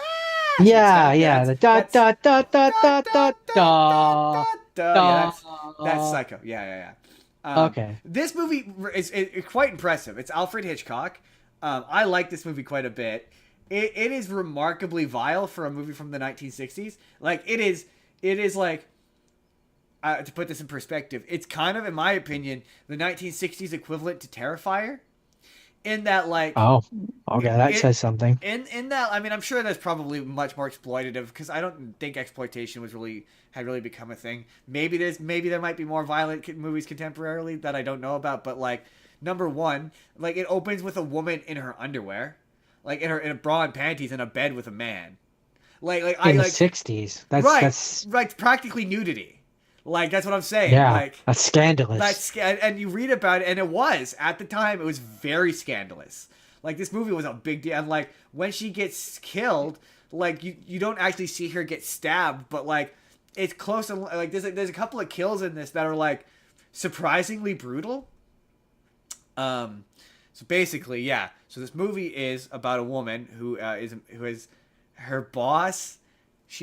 I don't remember exactly what she does, but she has a client who gives her boss like $10,000 in cash or something to that effect, like a lot of money in cash, a lot of 1960s money, and the boss is like, yeah, I don't want this. This is a what feels like an illegal amount of cash. I don't feel like I should have this. And he gives it to, I think her name is Marion, the girl. Gives it to the girl. And the girl's like, this is a tempting amount of money, and I'm with this guy who I'm sleeping with secretly in love hotels. I should take this money. She steals the money. And you're kind of like, what does this have to do with Norman Bates and the Bates Motel? And that's kind of the one thing about this movie is that the beginning's a bit slow. But she eventually winds up at the Bates Motel. Um, and Norman Bates seems like a perfectly nice, like the performance by the guy who plays Norman Bates is quite good, but he seems like just a perfectly reasonable, normal guy who runs this hotel. And his mother lives in, mostly stays in his room, and she is an elderly woman who is disabled. And he seems She's to dead. be uh, he seems to be attracted to Marion, and yeah, that he kills her. And then the movie hard cuts to his sister, her sister, and the guy who she was sleeping with, and they're trying to figure out where she went. And there's kind of an investigation. They discover that she took the money and that she ran off. They get a private investigator named Bongo or something like that who investigates, discovers all this for them. They don't want to go to the police because they don't want to get her in trouble, and so he goes to the hotel and investigates and sees in this room sees and hears what appears to be an old woman, an old lady moving Who's around dead? up there, and won't It's come out of it's the him. room. It's him, and he's wearing a wig, and she's dead. Um, and it turns out, Jordan.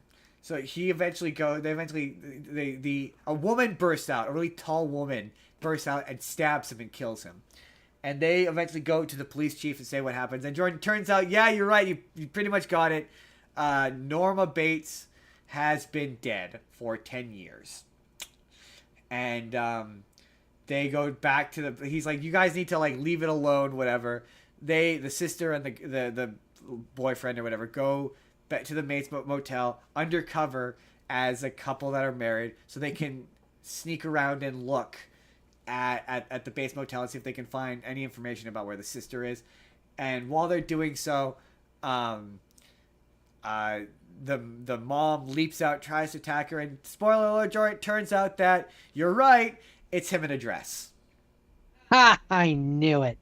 Did you It's actually always know a that, or was man. that a legit guess? No, that was a guess. Wow, it's a pretty solid guess. And then And so then, I'm thinking like 1960s. I'm like, certain things haven't been done to yeah, death yet. this is the part where it gets problematic. They use some problematic language. Um, they arrest him, and this is where the movie gets kind of bad. It just explains everything. Basically, the last 10 minutes of the movie is just one character who has not been in the movie the entire time, some random psychiatrist, just telling you exactly everything that happened in the entire movie and explains everything. So, Jordan, okay, strap in. Here we go. So, Jordan, it turns out that when he was younger, uh, Norman Bates' mother was dating this man, and Norman Bates couldn't handle that, and so he snapped and murdered her. Her and the mother's boyfriend, and kept her body preserved, and his psyche split, so it became two personalities: Norman Bates and Mother, the dominating mother personality, and he would often project this personality onto the corpse of his mother, which he kept around, which is why people kept seeing a woman in the window. Oh, I Um, get it. He's fucking yeah, crazy. and so it wasn't Norman Bates that was killing the woman. It was the mother personality who would kill any woman that Norman was attracted to because they couldn't handle being taken away from him. At one point, they're like, "Oh, so he's a transvestite," and like, no, it's not a sexual thing. It's like, oh, yeah, this is the 1960s. Um, and so at the end of the movie, it's Uh, revealed that yeah, and so he would project so far as to like have entire conversations between the mother character and him. He is completely unaware that he is this other person, or that she is in fact not real. And at the end of the movie, this persona has completely taken over. So he's just mother now, and Norman is completely dead. And so they cut to him uh, in custody or whatever, and he asks for a blanket. And the final shot is this like zoom in of his face and her voice, and I don't know if it's the guy who plays him doing the voice, or if they had a woman do it, but it zooms in, and he's got she, for lack of a better word, has the blanket on, and the inner monologue plays, and she's like, they all believe I'm an innocent woman. They have no idea. And she's got this really devious look on his face, and she's like, they can't think that I killed these people. They'll never think that. I'm just some innocent old woman. I need to play nice and innocent and play along, and they have to think that Norman did this. I didn't do this. I'm a sweet innocent old lady. I couldn't have possibly. mm, And mhm. it's him. He's completely snapped. And yeah, it's iconic twist that um, had I not already known it, you would probably never guess. It's a completely solid twist. It's very very good. I quite like it. It's probably easily my favorite Hitchcock movie, and I don't love like that, or probably Vertigo. I really like Vertigo, but it's good. Totally worth checking out. If it's pretty much, it's like the granddaddy of slasher flicks.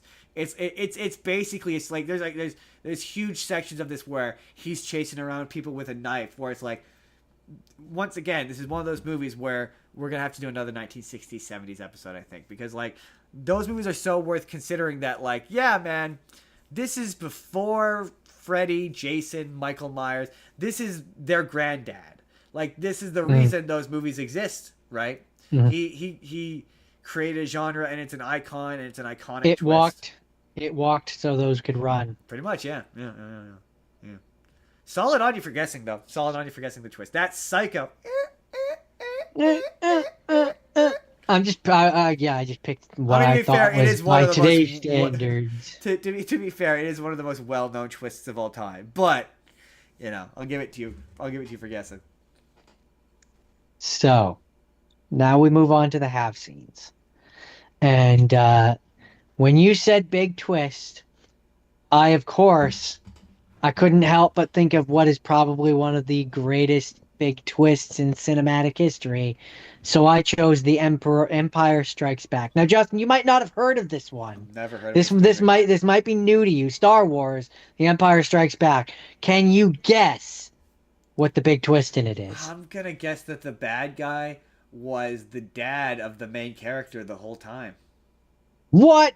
No, that can't be. That's impossible. Yes. We all I know Star I Wars. mean, to be fair to people when this movie came out, you would never guess that because nothing in the original movie would remotely suggest it. Because it No. wasn't his dad in the first movie, and people who want to pretend that he was are stupid. So does that make this a bad twist? No, this is a great twist because no one would have guessed it. But Exactly. it's my But nobody go-to whenever I walk out of a movie with a big twist where it's like, can you believe that Darth Vader was Luke Skywalker's dad the whole time? he was his dad and oh my God, who could have seen that coming? I love this movie. It's still I not my love favorite Star Wars movie though. it's not my favorite, Everyone says it's the but best Star Wars movie. I disagree. I think all this stuff on Hoth is painful and slow.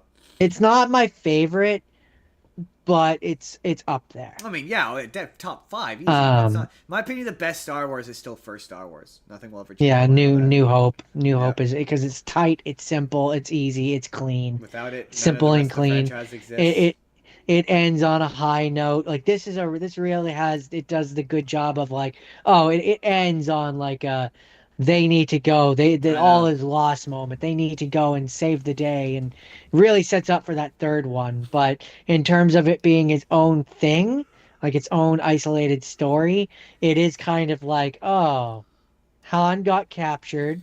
Yeah. Luke lost his hand. Everything I hate about Darth cliffhangers. Darth Vader proved that he was better than Luke, and Luke should have stayed and continued to learn. He Um, was the father. and Darth. but in Paternity terms of test a reveals twist, you are the father. It's an iconic one, man. It's it's an an iconic iconic twist. one. But it is a twist that exists purely to be a twist. It was one of those. It's a twist Yeah, that someone went. What's the most thing? It was the number one thing you wouldn't ever expect. It's not. It's not well set up or established. Or there's not. Again, there's nothing in the first movie that would suggest that they're even it's remotely not well related. set up or established in terms of the first movie, but in terms of this movie, it kind of is. Kind of. Kind of. Kind But of. I mean, what else could you say about Star Wars? Biggest It's hit of all time. 30.5 See, million I even like budget. Return of the Jedi better than Empire. I'm not. I just. I'm. 500 549 to 550 million box office.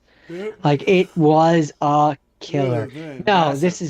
this is better than Return of the Jedi. I've always liked Return of the Fucking Jedi Return more. of the Jedi has way too many fucking Ewoks in it I don't know. for me to consider it to be better than Never this. been a fan. I've never been a fan of Empire. It's never been. It was always the boring one. I disagree.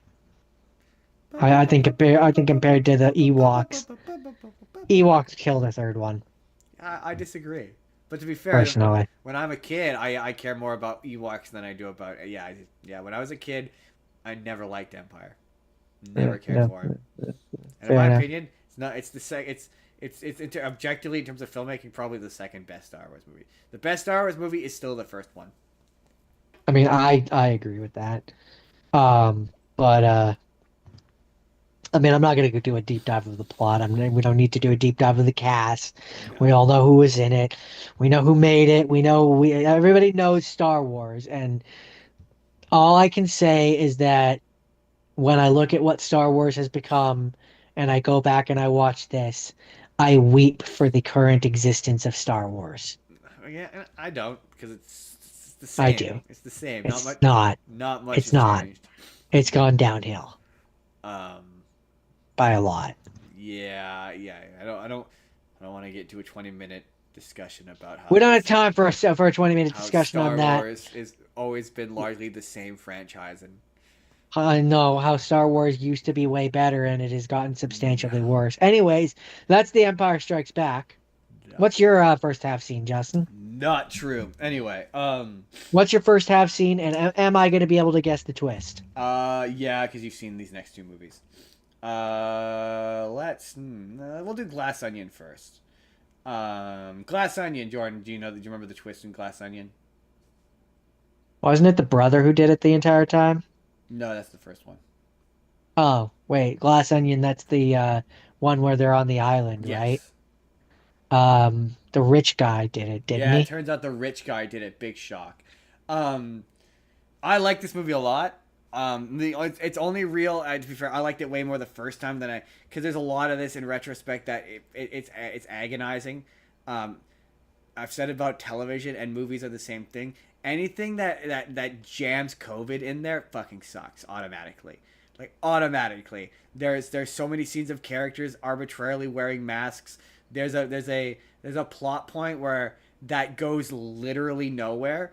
That is just in the movie to explain why the characters don't have to wear masks because it was clearly filmed when masks were still a thing. So they show up to go to the island, and the assistant played by Ethan Hawke shoots them in the throat with this thing, and they're like, now you don't have to wear masks, and it's literally a line of dialogue. It's awful, it's dumb. Again, like part of the plot point of this is that Benoit Blanc is he's bored from being stuck in lockdown. It dates the movie. It's awful. There isn't a single thing that has COVID in it as like a plot point that is good. Just flat out full stop. Television movies doesn't matter. It's really distracting and it's terrible. It's the worst element of this movie. Anyway, that's my rant about that. It is otherwise the mystery is funny. The mystery is solid. The mystery is funny because the whole point is that it's really dumb, and that it's constantly now. If you're I will say it is a bit, in my opinion, because it's clearly taking pot shots at, I mean, billionaires generally, but Elon Musk in particular, by the looks of it. And it was kind of the first movie, because I think we still liked Elon Musk at that point, I think. So that this was kind of the first movie to be like, no, Elon Musk is actually really dumb, and people who are born rich are not smart, because why would they be? They don't need to be. Um, and it's really cool because I enjoy how the movie it does the mystery, it does all the setup, so it introduces you to all the Dave Bautista is in this as like a guy, a streamer, a gamer streamer who has become a men's rights guy on the internet because men's rights grifter guy on the internet because it's profitable. But like when they go into the backstory, they say he's like a video game nerd, and it's Dave Bautista, and it's not Yeah, remotely believable. like I believe that for a Yeah, like I second. believe that for a fucking second. Um, and it introduces all the characters and all their motivations and their relationships to each other, and it gets to about halfway, I'd say, and you think basically one of the characters is an estranged business partner to Edward Norton, who's a billionaire, and you think she's died, and then the movie does an extended, I'd say 30 to 40 minute ish backstory to her character, where you find out that Andy, the character that you think she is, this is the twist, one of the twists, actually was murdered, and the woman who we thought was Andy the whole time is her twin sister, Lorraine, I Oh think. yeah, right. I forgot about Um, that. and the entire like huge chunk of the middle part of the movie is you see all the events of the movie again from the beginning, but from different angles. So like there's a point where like you see Catherine Hahn and Aaron Burr, uh, Leslie Odom Jr. Having a conversation off in the distance, and you don't see what it is. And so then later on in the movie, you see that scene again, but it's from the perspective of the sister who is now spying on them, and you actually hear what they're saying. Or like, yeah, there's different scenes where you see different moments from like different perspectives, where like you see Benoit Blanc and her talking, and it just kind of seems like it was casual conversation, and it's revealed that like he basically convinces her to go to the island in disguise as his sister so he can use it as a cover to investigate who murdered the sister. And it's them, like, she's got a little board that she's like, oh, it's just like Clue. And he's like, I hate Clue. It's such a reductive description of what I do, basically. It's really, I'm really bad at things that are stupid. And there's a really funny moment earlier in the movie where they've all been brought there under the guise that they're doing this murder mystery party. And he, like, instantly solves it. And then there's a really funny Edward Norton is so good in this movie, but he has a really great look where he's like, hey, wait, where when Blanc just completely ruins the mystery that was supposed to take an entire weekend. And then yeah, the big twist is it turns out that Edward Norton, everyone thinks is this brilliant genius. He has he basically they can't figure out who did it because every time they get close, they're like, but it can't be Edward Norton because Edward Norton is too smart. He would never do this. And so then the big twist is that Edward Norton is a moron, basically. That he's Yeah. stupid. He's extra normally stupid. Isn't he just like really charismatic or Yeah, he's something? just really charismatic. Yeah, and so he keeps saying all these words that aren't words, that are fake words, that aren't real words, and that tips off Benoit to be like, yeah, he's just a really bad and stupid criminal who we overestimated basically. And We yeah, gave him way more credit than he was yeah. due. And I'm gonna find a way. The third one comes out next week, and I'm absolutely gonna find a way to watch it because I love all of these movies. They're all great. They're really well. Like if you follow along, you can kind of solve the mystery along with him. This one is trying to be a bit more subversive. So there's a couple of moments where they go back to a scene earlier, and they're like, we didn't pay attention, but even if you pay attention, the editing is such that like they're basically at a point, Dave Bautista discovers that um, the girl Andy is dead and tries to blackmail Edward Norton like in the moment, and he kills Dave Bautista. And there's a moment where Blanc is like, "Oh, if we paid attention, like if we really paid attention, we would have noticed." But you look for the moment where you see him swap the glasses, and you can't. They cut away before you see him swap the glasses. So no, if you really pay attention, you can't pick up on stuff earlier. But it's just always funny how like yeah, when you could tell the same story from a different perspective, and it's a different story, and it's like Changes the yeah, it context. changes the context. Like there's a moment where like she's on the boat, and it looks like she's being all serious and stoic, and when it cuts to her perspective of the scene, she's just standing there trying not to throw up because she's seasick. She's just trying to like steady herself and not barf. And yeah. Again, really good. All the performances are solid. Catherine Hahn's great. Uh, Kate Hudson as this like there's a really funny moment where they're all basically they're all being manipulated into doing stuff by Edward Norton, and so Kate Hudson's character is this influencer character who has said racism on the internet and is in the process of being trying to get herself uncanceled, and it's about to come out that she supported sweatshops, and there's a point where they show one of her emails, and it's like just so you know, after investigation, we've discovered that this is one of the most notoriously terrible sweatshops in existence. And her assistant, who's reading this email, and then she responds with "sounds good," and her assistant, horrified, is like, "Did you think a sweatshop was where they make sweatpants?" She's like, "Yeah." Oh no, Birdie. Yeah, no, Oh boy. I very much want to see that. I would watch. I said the same thing after the first one. I said the same thing after the second one. I love Benoit Blanc. I want them to make 100 of these where you just drop them in to like a group of random celebrities.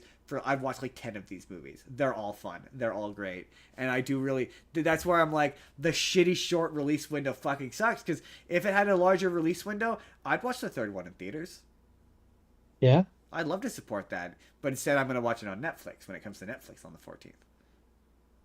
Well, maybe not. We'll see. That's it. That's Understand. the glass onion. So, my next tab scene is another classic, uh, um, big twist. The twist. I watched the original 1968 Planet of the Apes. You damn dirty ape. That's a great Get twist. your hands off me, you damn dirty apes. That is a So legitimate the entire movie, they make you think that like they have gone to a different galaxy thousands of years in the future, like they've been Yeah. in hypersonic sleep or whatever They all this don't time. telegraph it whatsoever. Give you no indication that something is off. That it isn't just another planet. I think there is some light foreshadowing, like light foreshadowing, but for the most part, if you didn't know, it's a solid And twist. then you make it all the way to the end, and they do give like some Wait, Jordan, telegraphing of like, can I guess the twist? I don't know. Can you guess the Jordan, twist? I think the twist might be that this planet of the apes that they're on, that it was Earth the whole time. It was in fact Earth the whole time, and you maniacs, You you blew blew it it up. all to You hell. blew it. That's still my all-time favorite Archer running gag is Krieger just, you maniacs! You blew it You all up! up. You blew it all to hell. Damn you all to So good, hell! I'm never so doing good. another one of these. Um, and I mean, yeah, they this started. I think in the original trilogy, there's like seven of these, Yeah, I think so. Something like 7 or 8 or something like that. something like that. Um, and I've watched them all. The monkey the mask gets progressively the makeup and the mask get progressively cheaper looking and worse as the movies go on. It gets slightly better, and then it gets progressively worse after. So I think it's after the third one they Yeah, get no, progressively worse. no, it gets. Um, but yeah, I mean, there's a reason why this is a classic. There's a reason why they're still making Planet of the Apes movies. It's true. Um, I want them though to go back, and I like to petition to stop doing CGI monkeys and bring back the mask. all right. So hear me out. Hear me out. We don't. Hear me out. No. No, No, no, no, no, no, no, but no, no. counterpoint, No, even counterpoint. better, even better, even better, even better. Here's what we do. We do away with the CGI and we bring back the masks and we put it on real monkeys. All right. Counterpoint. We bring back the real masks, and then we CGI over the real masks. So it looks like real On masks, but it's also on CGI. on real apes. We Uh, CGI I'm not over sold. real apes I'm not to sold on have real apes. CGI apes. Jordan, real apes they're notoriously difficult to work with. I mean, yeah, they throw their poop at That's everyone. what I'm saying. That's why I'm not sold on the real apes part Just of this. just like 90% of the actors in Hollywood. My favorite though is yeah when in the God I'm there's just joking. That's a joke, please. Actors in Hollywood, feel free to come on our other show. we'd like for you to come talk to us. No, iconic piece of cinema, iconic twist. Charlton Heston sucks, but they all kind of did back then. But he's okay in this From movie. my cold dead hand. Um, but yeah, so it had a budget. Does it say here? It had a budget of 5.8 million, 5.8 and milli. it made 33.3 million at the box 33.3 office. milli. And yeah, it came out in 1968. And you know what? Considering it came out in the late 60s, the makeup is not bad. No, honestly, no. It's iconic. They're iconic for a reason. And Like I'm just saying, bring them back. yeah, Bring yeah. them back. Bring back the iconic masks, everybody. Do Well, it. especially if you're gonna keep making the Planet of the Apes movies, and they get further and further into the future of the Planet of the Here's my Apes, here's and they my stop being looking like the apes, and they look more like the half human apes, like they do in the originals. I'm, Yeah, bring back the I'm masks. just saying, bring them back in the next one and have them be weird human hybrids, and then have the apes fight them. It's my pitch. All I'm saying is, uh, there's a reason why this movie still Yeah, holds up. there's a reason why this movie is so iconic. It is easily it's one of my. I have to watch the rest of these now because I've only seen the first one. You've only seen the first I've only one? seen the first one. Oh, we gotta find a I'm reason. gonna have to Maybe find a maybe we reason. gotta maybe we gotta do an episode where like the entire episode is old, like old movie franchises or Well, something. I want to do a 60s 70s episode, so I'm at least gonna watch the sequel to this. But no, we gotta find, even if you just watch it for yourself. Jordan, I don't have time to watch things for myself anymore. Well, you gotta make time. That's Planet of the Apes. Planet What's of your the next? Apes. What's your second half scene? My second half scene is a little movie that it has a sequel in theaters right now that I'm not gonna lie to you, I would like to watch in theaters. I don't think I'm gonna make it to theaters before it's in theaters, but I still like to watch it, and that's Zootopia, or as they've been calling it in the promo for this, Zootropolis. I saw several clips where Jennifer, whatever her name is, kept calling it Zootropolis, and I'm like, what? But When did it get? I'm confused. Anyway, this is a movie about Jordan. Do you know the wait? First of all, Jordan, do you know the twist? Oh, I mean, do I know the twist? Do I know the twist? You're asking me if I know the I twist to am. Zootopia? I am asking you if you know the twist The to sheep Zootopia. did it. The sheep did it. Turns out the sheep did it. It was the sheep the whole time. The sheep in this instance being the assistant mayor. Also, Merriweather. Jack, yeah, assistant Merriweather. Jake tried to insist that this. I'm gonna have to get him to clarify what he thinks this is an allegory for, because he tried to tell me it wasn't an allegory for racism, and like there's a point where Judy says to Nick, "You're so articulate." And I mean, that one is could a argue. that is a loaded racial Oh, statement. it definitely is. I think it is. I think that's the intention is supposed to be but one could, devil's advocate, one could argue that it is also classism, Sure, which it's is not classism, but which is not inherently necessarily race based. okay, but it's I don't branches of the believe same that. tree, though.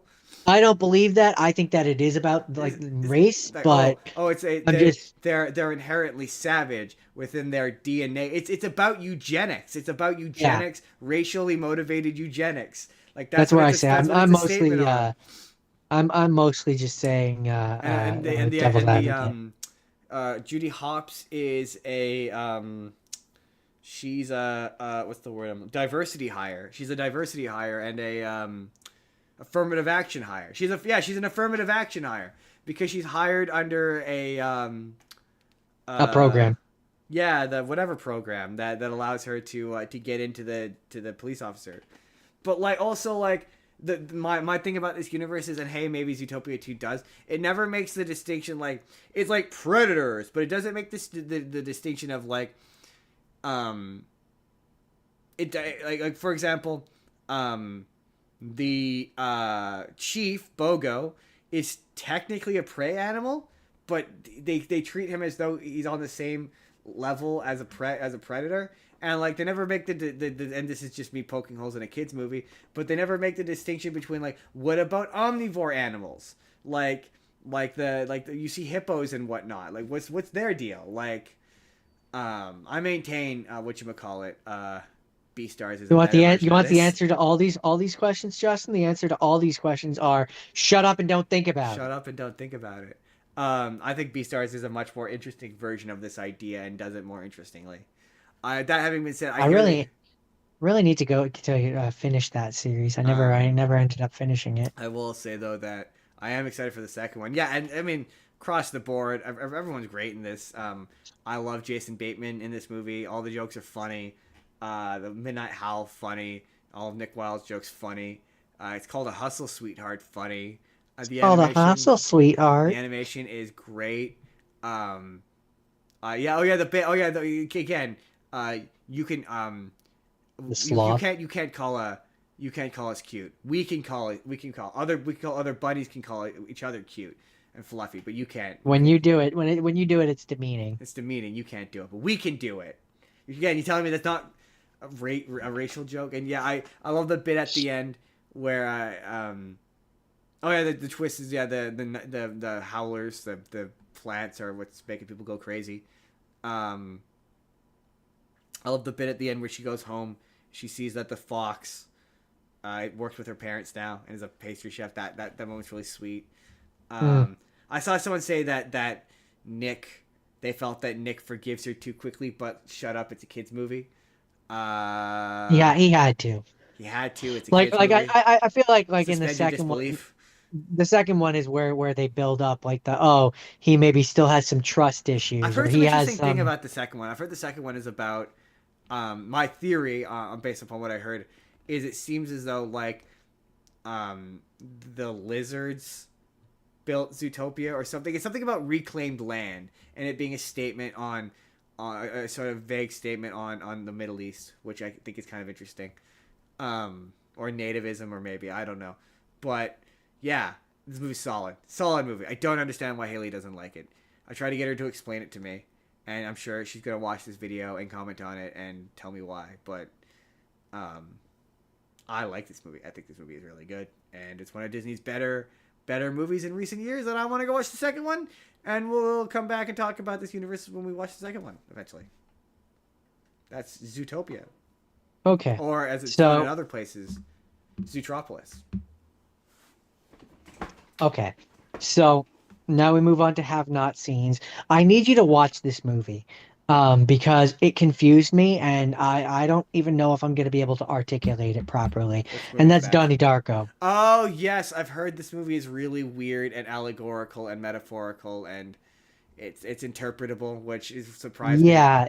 So don't ask me what the twist is because I don't understand what happens in half of this movie. I know there's a bunny that appears that tells you to do murders. Okay.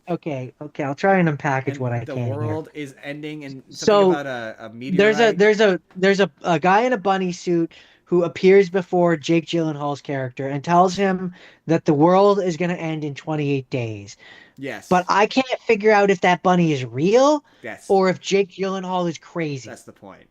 It's supposed to be ambiguous. I know. But I want you to watch it to tell me what you think is what I'm saying. It's okay. I will. I will. You know and so let's go ahead and add it to the list. And so there's a it's really hard for me to put it. There's just a bunch of scenes which happen which make him seem crazy. So like there's a scene where vandalizing has happened to the school. So the basement was flooded and there was like graffiti or something. And you end up like you find out that it was Jake Gyllenhaal's character, but he makes it seem like the bunny made him do it. But like, is the bunny real or is the bunny not real? And then there's a party later on where other people are referencing this bunny who named Jake who was there. So like, okay, so the bunny is real, and there's a jet engine which fell from the sky, and then like it gets to the end, and I think it lost me, man. It lost me. Like my eyes started to go like my eyes. It was one of those things where, and this never really happened to me in quite this way before. I couldn't stay focused on it. I zoned out at a certain point, and I legitimately don't remember the back end of it, even though I watched it. But I can't remember the back end of it because it was so hard to follow.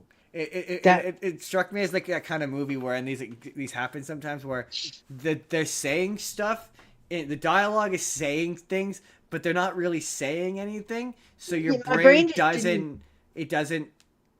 I don't know how to. There's been a couple of those really bad like Tammy and the T-Rex movies where it's like they're saying words, but they're not really saying anything. So my brain's not retaining your brain doesn't retain what they're saying because they're not saying anything of any substance. Or that's what it struck me as. Where it's like I couldn't tell you the story of what happens because a lot of it is just people having conversations that don't lead anywhere.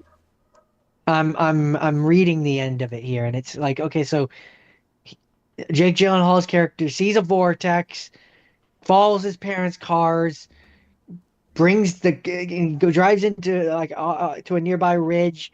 He watches the plane that's carrying Rose and Dance Troop home, and they get caught in the vortex's wake, ripping off the engines, sending it back in time, which causes the events of the movies, and then the events of the previous 28 days unwind. Donnie wakes up in his bedroom, recognizes the date as October 2nd, and laughs as the jet engine falls into his bedroom and kills him.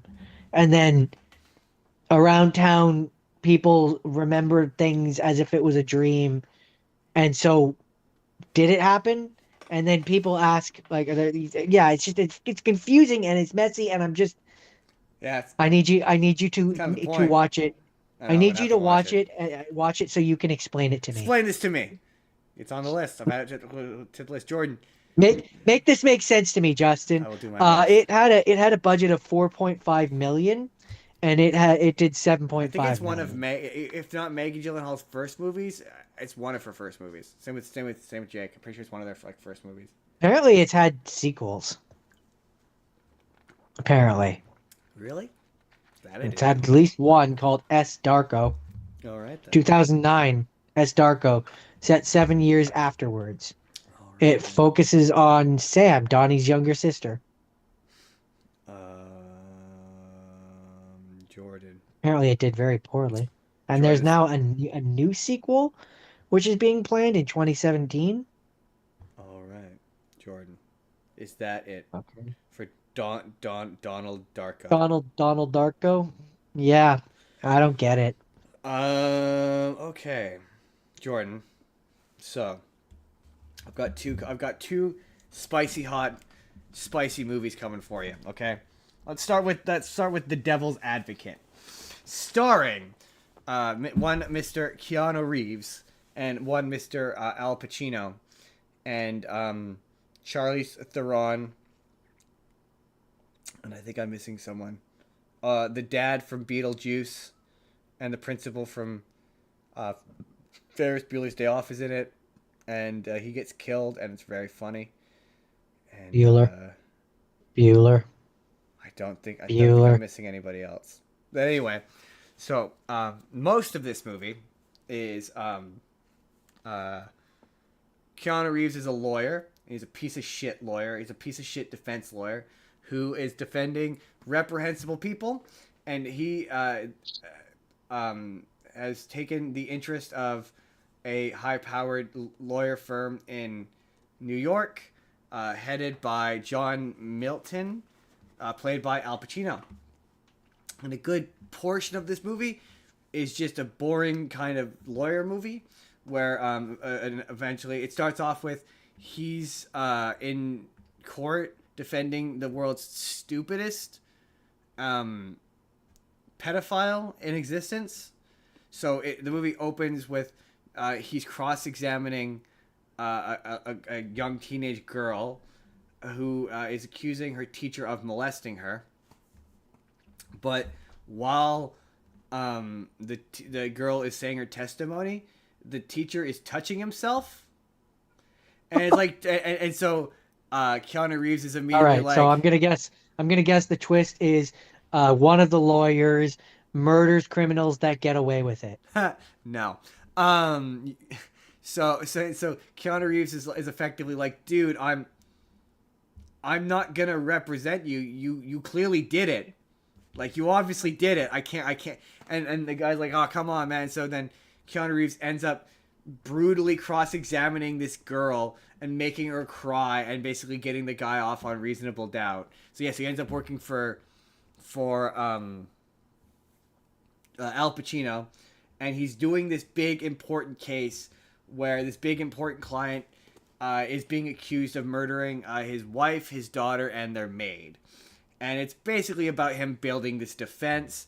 And as it goes on, it's sort of looking more and more like this guy did it, and he's selecting a jury that's most beneficial to him, whatever. And in the meantime, his wife, played by Charlize Theron, is freaking out. Like, they've moved to New York. She's living in this apartment. She's having weird visions. Like, at one point, the you know Law and Order SVU. I'm aware of Um, it, yes. One of the characters, the and she's kind of a serious, not serious, but she's kind of a respectable character. Is the name is Miranda, and she's the She's the chief, right? not the chief, but She's the one who's a mom. no, that's Olivia. Miranda is coroner. She's the coroner. So she's a recurring character, someone they go to who gives them coroner information. And she's in this as like I don't remember exactly what her relationship is, but at one point she's friends with Charlize Theron, Keanu Reeves' wife, and she just takes her shirt off and shows her boobs. There's a lot of nudity in this movie, a great deal of it. And it was really weird because I'm like, I know her as Miranda from Law and Order SVU, a reasonably serious character, and just all of a sudden like, whoa, okay. Wasn't expecting that. But were you disappointed? I was not. I was not disappointed, no. Um and so while this is all happening, the wife keeps having visions of demons and like various evil spirits and whatnot, and Keanu Reeves just thinks that she's going crazy, and it gets to a point. Blah blah. The movie's like 2.5 hours long, and it kind of meanders quite a bit. But it gets to the point where he's in court defending the guy who is obviously a murderer, and the entire time he's like hanging out with Al Pacino, his boss, and his boss is like this unhinged maniac of a guy. The performance is phenomenal, by the way. He's the best part of this movie, and he goes home, and his wife is in like distress, and she basically says that the Milton Al Pacino showed up and sexually assaulted her, basically raped her. And Keanu Reeves is like, that's impossible. He was in court with me all day. That there's no way that happened. You're clearly losing your mind. And he commits Or her, lying. or lying. He commits her because she's constantly throughout the movie has slowly been like becoming more and more unhinged and losing her mind. So he commits her to insane hospital, basically. And All right, big twist. Big twist. I'm calling it now. Big twist. He has a twin. All right, that's fair. So he could be in two places at once. Al Pacino is basically says to Keanu Reeves, quit, essentially. Quit. Stop doing the case. Go take care of your wife. The world will understand if you take a week to make sure that your wife is okay. And Keanu Reeves says, I'm just afraid that if I do that, she'll get better and I will resent her for it. When he actually says that? He actually says that, yeah. That's really fucked up. I will resent her for making me give up this case. So he doesn't. And so she completely snaps, and he goes to, and honestly, I think Keanu Reeves is quite good in this movie. He does a Kentucky Fried accent for most of it. That's awful. If I had a nickel for every weird accent Keanu Reeves had, I'd have 2 nickels, which is not a lot, but it's weird. It happened twice. He's got a weird, but yeah. So he goes to see her in the hospital, and she's like, block the door so they can't get in. He's trying to like break in, and she takes a piece of glass and herself, and it's quite powerful. It's quite like he's surprisingly good. It's not flat. There's actual emotion there. Like it's a decent performance. So I was like, this is pretty solid. And so he goes to his mother because prior to the wife doing this thing with the glass, he's talking to the mother, and the mother's telling the story about how his dad was this like waiter she met when she came to New York one time and hooked up with. And so he goes back and he's like, finish the story about my dad. And she reveals, big twist, that Al Pacino is Keanu Reeves' dad. Al Pacino. Sorry, say that again? So she reveals that John Milton, the character that Al Pacino plays, is the Keanu Reeves character's dad. Yeah, I'm just trying to picture that, and I just they're not that different in age that it's old enough that it's believable. But okay. All right. Yeah, he's like so it turns out that he's his dad, and basically he's been helping him out. The reason why he's a lawyer is because of him, and he's been watching them his entire life and been there his entire life or whatever. And up until that point, you just kind of think it's a bad dad. Like it's believable enough that like you could believe that he met the mother when he was like way younger and like they hooked up, and he's just a shitty, because the movie's like, oh, at some point like someone comes to him and is like, oh, he's got his hands in all this bad shit and he's a bad guy and he's very a bad guy. And then Jordan, it's revealed that you're probably wondering why this movie's called The Devil's Advocate. Well, Jordan, You made a deal with the devil. No, Jordan. It turns out, big twist. Big twist! Al Pacino is the devil. Oh, snap. Satan, that guy. He's So that means that Keanu Reeves is the son of Satan. Yes, he's the son of Satan, yes. And so throughout the movie, Keanu Reeves has had kind of a crush on this curly-haired, red-headed coworker. There's a really long, very exceptionally weird sex scene where he's having sex with his wife, Charlize Theron, and she keeps turning into this coworker as he has sex with her, and like the Charlize Theron's like, "Where are you? You're not here with me. You're like somewhere else." And so then he reveals, "I'm the devil. I'm the devil. You're my son. Big deal. I fathered like literally thousands of children, and you're special." And she walks out, and he's like, "Yeah, this is your sister." And he's like, "Oh, to be more precise, it's your half sister." And he pats her stomach, and he goes, "And guess what? She's ovulating." And I'm like, "Wait, what? Why would he need to know that? That seems like an odd That's detail to mention. Why did you just say that?" what? And so I then Al Pacino's like, "I want you to have sex with her and create the Antichrist so I can attack God in heaven and start a new holy war." What has this movie become? This was about lawyers. So remember when I came out yesterday and I said that movie took a hard turn out of nowhere? It became really weird all of a sudden. Yeah. Up until this point, just seems like it's a lawyer movie.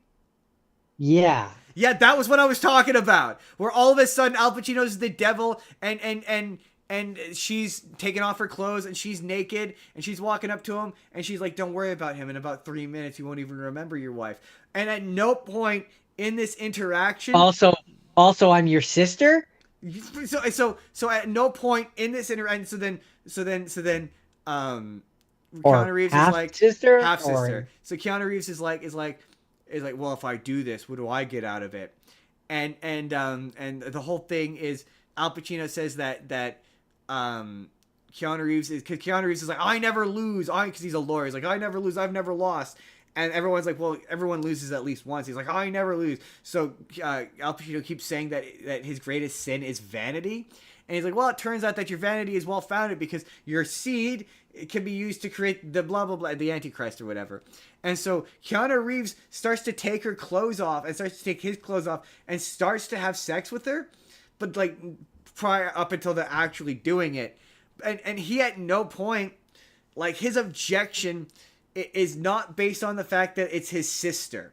He at no point says, "No, it would be weird because it's my sister." I mean, granted, in his defense, up until about 5 minutes ago, he didn't know it was his sister. So I guess maybe that's the compartmentalization he can get through it. Yes. But like, it's so weird. They're like going at it on a table, and then he finally is like, "Free will, right? That's it." He's because Al Pacino's like, "Yeah, I can't affect free will, so I can't control you. All I can do is push you in a direction." Is Like, manipulate you into having sex with your sister. so he's like, free will is kind of like butterfly wings, where if you put just the correct amount of pressure on it, it completely collapses. And so right as he's about to have sex with his own sister, he looks at Al Pacino, and he's like, "Free will, right? Ain't it a bitch?" Basically, and he shoots himself in the head, and he dies, and Al Pacino freaks out, and the sister melts and turns into a corpse and catches on fire. He catches on fire, and then as he catches on fire, he grows wings, and it turns into Keanu Reeves.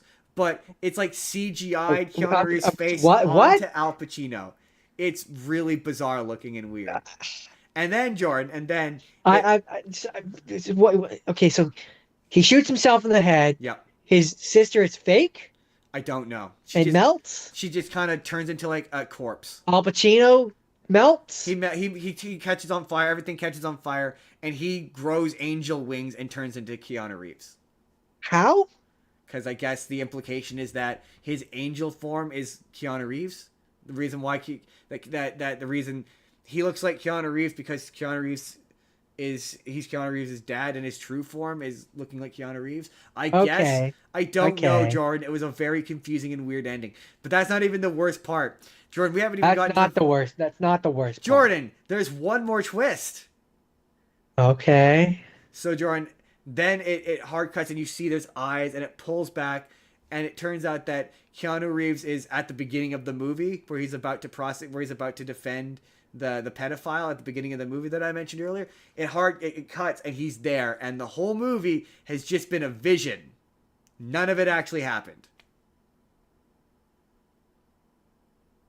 I quit. You should. It was a bad ending. I And then quit, Justin. and then he's he's about to leave. No, so he goes in and he recuses himself from the pedophile case. He's like, yeah, I can't do this. I know he's bad.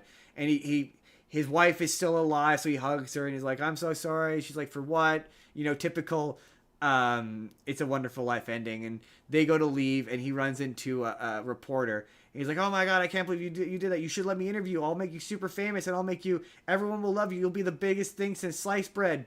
And he's like, no, I'm done. I'm gonna probably get disbarred. I don't want any of that.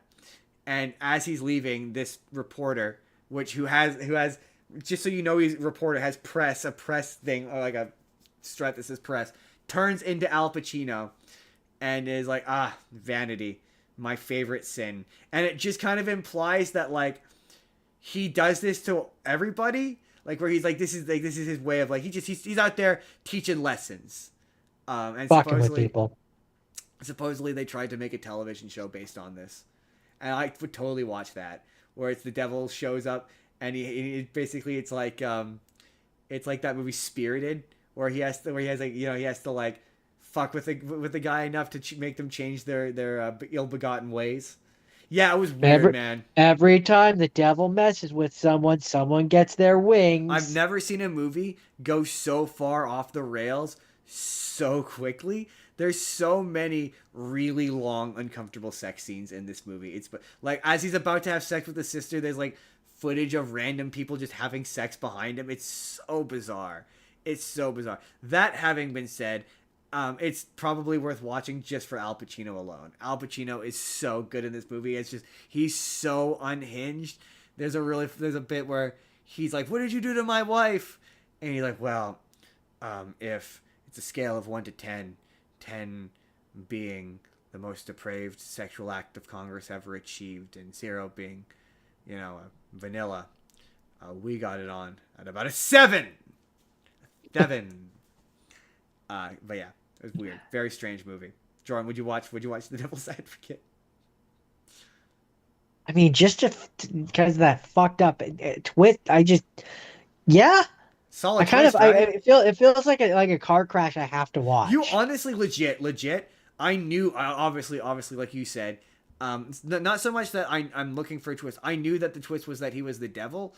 And I'd seen the clips of him revealing it, and it felt so out of left field in those clips. When I need to read about this movie, so I read about it, which is why I picked it for this. And when I read about it, I'm like, this sounds out of left field, and it is. It is completely out of left field. That like him being his dad is a twist that is believable within the context of the movie, but him being the devil comes so far out of left field. I thought it was gonna be like a metaphor, or that he wasn't actually gonna be. I thought it was gonna be like a metaphor or allegorical, or that he wasn't actually the devil. But so then when the movie's like, no, he's the literal devil. He's the guy.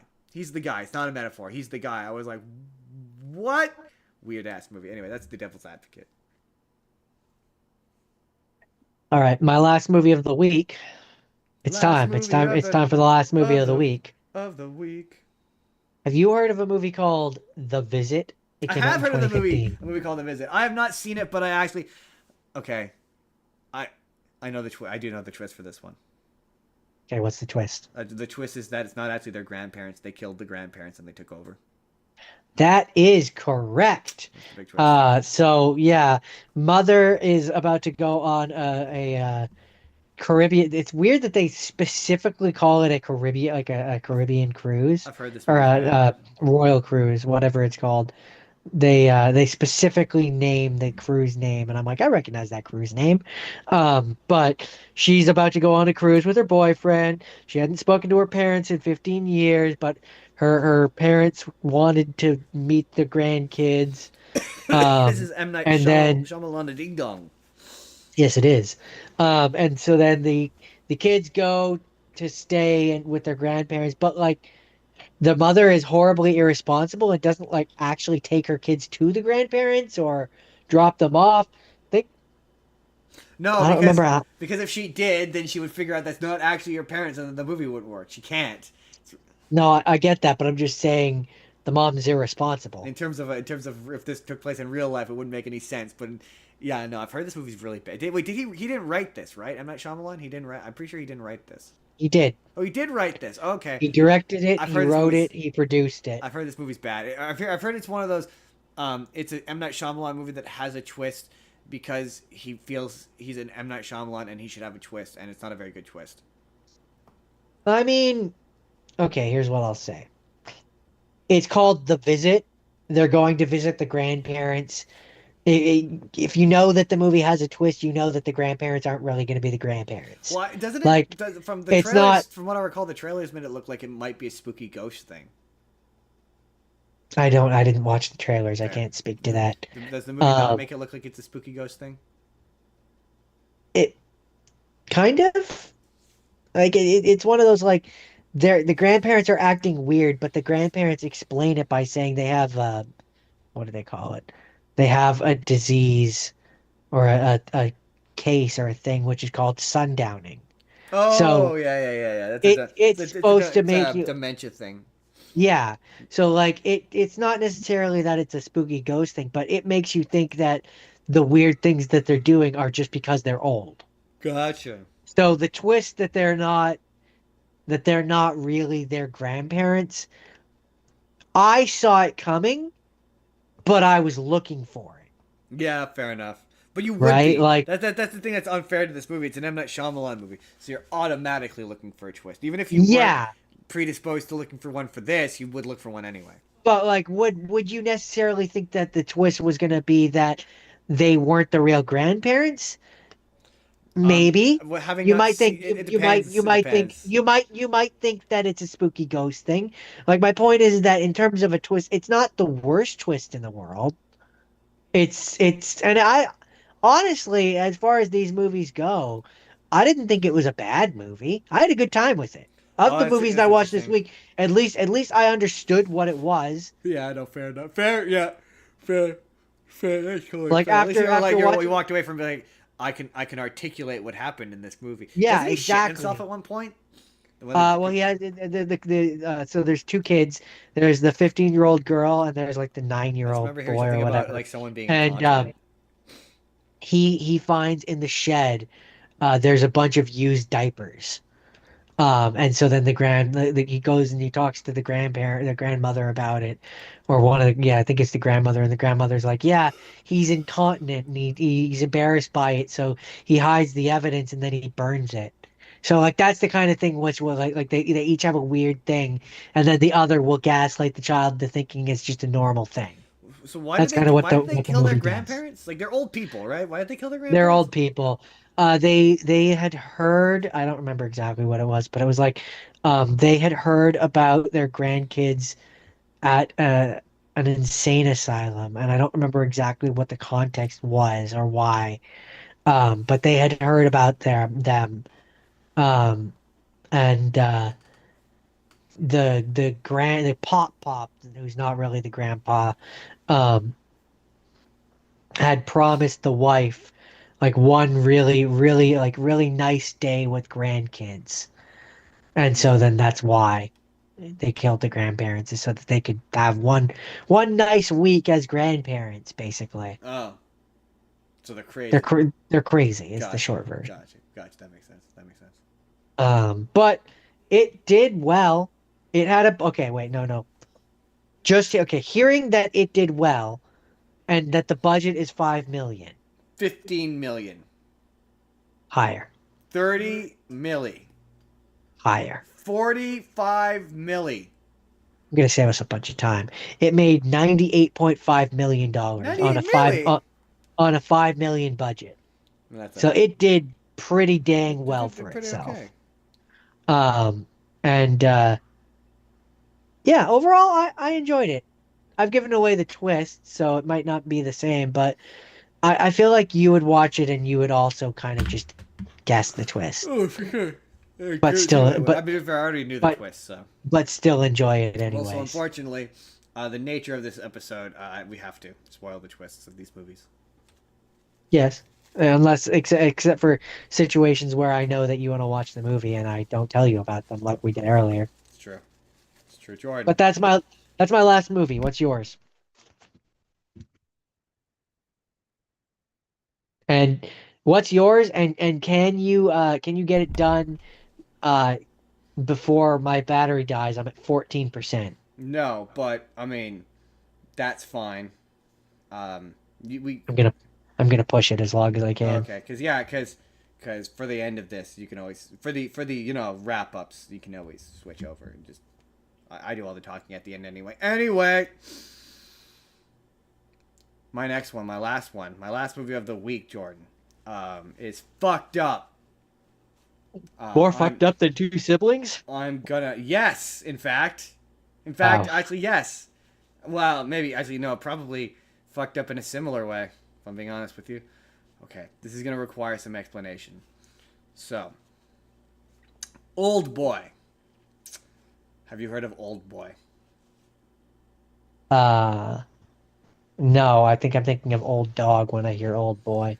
So, Old Boy is a 2003 Korean movie. They also remade it starring Josh Brolin. It's Oh about man, then I definitely would not have heard of it. well, it's also based off of a Japanese manga. It's one of those like culturally, it's there. You might have heard someone talk about it, about the twist, or about it, or you might have seen a video about it somewhere. There's a chance Maybe. you We'll maybe. see. We'll see. As you talk, maybe it'll ring But it's about a something. man. I'm not gonna say names because they're Korean and I'm gonna fuck them up. But I'm gonna call him Guy A. Uh, Plop. just to make things easier. Guy A gets kidnapped.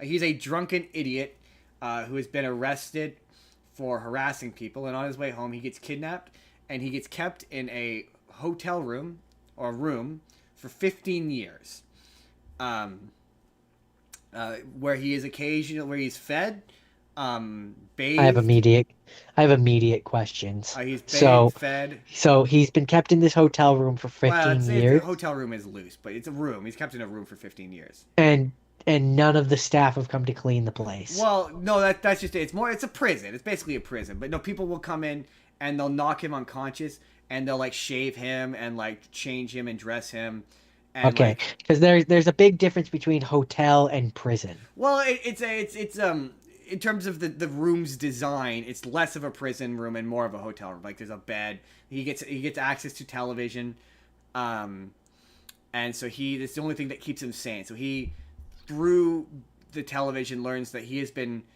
framed for his wife and daughter, or his wife's murder.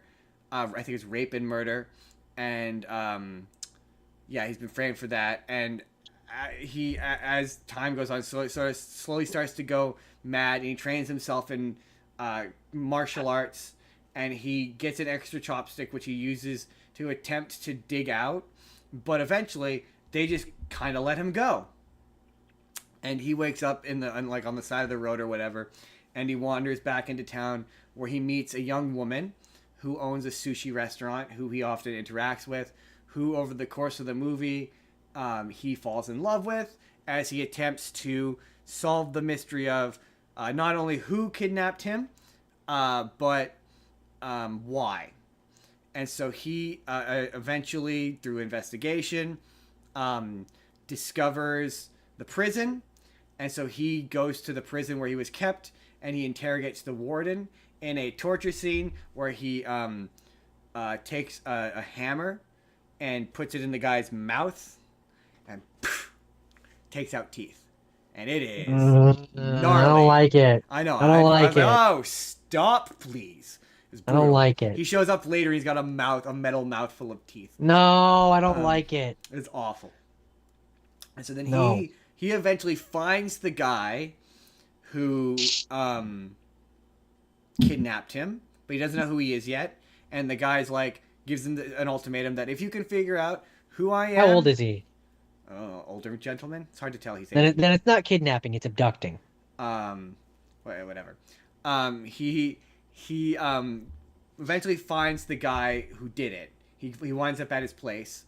While he's suspicious of the girl and he ties her up, and he goes off and he finds the guy who did it. The guy who did it says, if you can figure out who I am and why I did this in 5 days, I won't kill the girl. and I'll kill myself instead. He's like, I have, and the guy A goes to like capture him, basically ties him up and brings out the hammer, and the guy's like, well, here's the thing, right? If you attempt to torture the information out of me, I'm just gonna use this, and it's a remote control that affects a pacemaker. I'll hit this, and it'll kill me instantly. Okay, so there is no guy B. That's the twist. Um, There's only guy A, and he's fucking crazy. no, um, no, There's no girl. no. Girl very much exists, and so he goes off to investigate what has happened, and he inevitably winds up at a school, at his old high school, because the girl has been communicating with the girl has been communicating with a guy who is named Evergreen, and that's the guy who's done this. And so he realizes that Evergreen is the name of his high school. So he goes to investigate his high school where and earlier in the movie he was hypnotized when he was dumped. So he wouldn't remember where he had come from. And so he goes back to the school and he slowly remembers that he saw the guy who did it or basically that the guy who did it is going after revenge for this one girl. You did the thumbs up again. I don't know what you keep clicking. I'm not clicking anything. It's just doing it on its own. If you say so. This girl who had a reputation for being a massively available is the polite way to put it. I see. Rhymes with 4. Sorry. Massively available? Woman. It turns out that there's this woman from a school. She's just an SLUT? Yes. That's her reputation. Okay. And so the guy A's friend is saying a bunch of really gross, crass things about her, and now guy B kills him, the friend, and is like, just so you know, my sister isn't a 4. Guy B. And so then it turns out, Jordan, that guy A, when he was a teenager, saw the sister hooking up with a guy, and that I think I know where this is going. Turns out that guy, if let's just put it this way, if they both used 23andMe as a website, they would be using it as a dating website. Yes, yeah, pretty much, yeah. Except for 23andMe is probably from distant cousins. They're immediately related. All right, whatever. But that's a solid joke nonetheless. I give it to you. Yes, yeah. So it turns he Ancestry.com, would you prefer? Yeah, they'd be using Ancestry.com as a dating website. Yes. And so he didn't, and I don't know how he doesn't know it, but he didn't know that they were related when he saw them, and he just said that he saw her hooking up. So she developed this reputation as being an available woman. And the scene where they hook up is awful, and it goes on for a very long time, and it's really uncomfortable. And so the guy B refuses basically to accept that he got his own sister pregnant, and he is convinced that the guy starting the rumor about his sister caused her to develop a hysterical pregnancy and convince herself to be pregnant, even though he describes her as having the physical symptoms of being pregnant. So it sure sounds like he got his sister pregnant. And so then in that moment, I don't really know what to say about that. Jordan, that's not even it. That's not even all of it. Jordan, we're getting to the juicy stuff. So then Jordan, after he discovers this, he goes back to him. He's like, yeah, I figured out the secret. Kill yourself. And earlier in the movie, the sushi girl he's been hanging out with, falling in love with, there is an exceptionally, incredibly long, borderline pornographic. Are you swapping over? He's swapping over. I gotta wait because this is the big bit.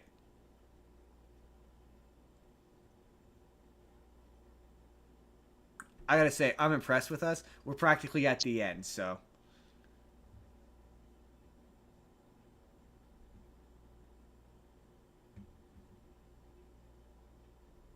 Can you hear me? Sorry, Spotify. I'm Why not does cutting this it out. automatically connecting? I'm not cutting this out, Spotify. You're just gonna have to listen to George switching over his headphones because it doesn't take him that long. I'm pretty much right at the end, so I can't. Hello? Can you hear me? I can hear you. Okay, I can hear you. I mean, you're a little faded, but that's fine. You don't have to do any talking, or a bunch of talking anyway. So earlier in the movie, as the movie goes on, him and the sushi girl are falling in love. Very important. Like couple falling in love. And there is an incredibly graphic, borderline pornographic sex scene that happens. That goes on for an excruciatingly long time. An uncomfortably long time. Is this a second one other than the one between siblings that you already mentioned?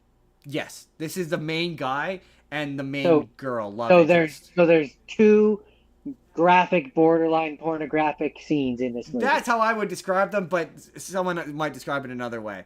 But yes, it happens before the incest scene. So then they're like the couple of the movie. So it's a really really long scene, and the dialogue is, again, I would argue borderline pornographic, but it's that way for a reason that I'm going to describe. Anyway, so he goes back to guy B. And he's like, "Yeah, I know the secret. Kill yourself. You said you were going to do that? Do that." And he reveals, guy B reveals, basically he gives him a box. And in that box is a photo album. And earlier in the movie, he was looking for his daughter, and he couldn't find his daughter because it appeared that she had emigrated to America and moved to America, so he gave up. So he opens up this box, and in this photo is a photo album of his daughter that eventually leads to pictures of the girl he's been falling in love with the whole movie. And it's revealed, Jordan, that he has been hypnotized into falling in love with and having sex with his own daughter. What is this, and how did you discover it? It's Old Boy. It's quite an upsetting movie that I heard was very famously upsetting that I'd heard about. Yeah, no shit. Fuck so me, God damn, man. Oh no, we're not even getting to the. We're just getting to the good shit, Jordan. This is not good shit. This is a not safe for YouTube shit. Okay. So then he obviously, Jordan, guy A, is pretty upset about this. Twist is he kills the guy B, and then himself, right? You're honestly kind of close. So he obviously freaks out that he's discovered he's tapped his own daughter. Yeah. No, we don't need to keep saying it. And he freaks out. And it cuts to her because he's put her in a place where she's safe, where she's kept as unimportant, and she has her own box that she's about to open, and he freaks out and he's like, "For the love of God, no! Don't let her open that box. I'm begging you. I will do literally anything. I will do anything. Just don't ruin her life by showing her that box." And he's like, "I'll do." And then he takes his own tongue, and it's really unpleasant and really upsetting. And the guy's like, he goes to use the remote, the pacemaker on guy B to kill him, and the pacemaker remote doesn't work, and it just plays the tape of him having sex with her, and it plays all of the audio from the extremely long sex scene earlier. It plays it all again, but now it has a whole new context. So not that it wasn't uncomfortable before, but now it's even more uncomfortable. And it's like, oh my God, please make this stop. For the love of God, make this stop. And he goes to the hypnotist, and he basically gets her to like re-hypnotize her, re-hypnotize him so he doesn't remember the fact that he stooped his own daughter. That's somehow even more fucked up. And that's where you're like, hypnotism doesn't work like that. I'm like, hypnotism theoretically could work like that because he wants to forget it. There's a really it's not a funny joke, but there's a point where the guy, where he's like, "You hypnotized me in order to forget it all," and And the guy's like, I didn't hypnotize you to forget it. You just forgot it because you're so indifferent to it.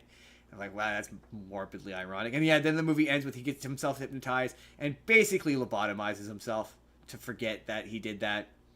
And she's with him and she doesn't know why he did that. And she's like, you're all fucked up now. Why did you do this? And yeah, she doesn't know. It ends with her not knowing. Okay. So Jordan. I have no thoughts. I have no feelings. I have no opinions. That's weird and gross. Jordan. No, my question was gonna be, did you expect that when you said at the beginning of this, prior to me talking about Old Boy, when you went, could it possibly be weirder than Devil's Advocate? And then I said, just you wait. Jordan, did it get weirder than Devil's Advocate? The unfortunate thing though, the unfortunate bit about it, and this is how I'll wrap it up, because I have to say positive things. It's a solid action movie. Like there's a solid hallway fight sequence where he's fighting. Remember how I mentioned he pulled the guy's teeth out with a hammer? There's the following sequence is this big long hallway fight sequence where he fights a bunch of guys with a hammer. That's really sick. That's like really cool. That if you could YouTube just that scene, it's totally worth it. Like there's a point where one of the guys stabs him in the shoulder blades, and he like backs into a guy and knocks the guy unconscious with the knife sticking out of his back, and he's just got this knife sticking out of his back the whole fight. It's really sick. There's a couple of fights in this that are like legit good, and until the incest stuff, it's honestly like if you like brutal action movies, it's pretty solid. But yeah, no, there's some really uncomfortably retroactively uncomfortable sex scenes that are weird.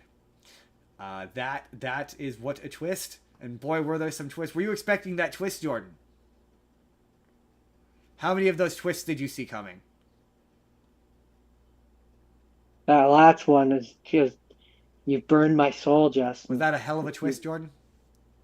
Oh, I kind of want to watch the American one now, because I hear the American one is really bad. I hear the American one is way worse. I don't know how it could be. So That sounds awful. With that, next week is our annual, it's Jordan's birthday episode, because Jordan's birthday is on a Wednesday. So Thursday. Whatever. So Not Sunday is the point. not Sunday. And so I always like to give Jordan a birthday episode to do what he wants. And I always like to do it before his birthday because it feels weird to give you a birthday present after your birthday.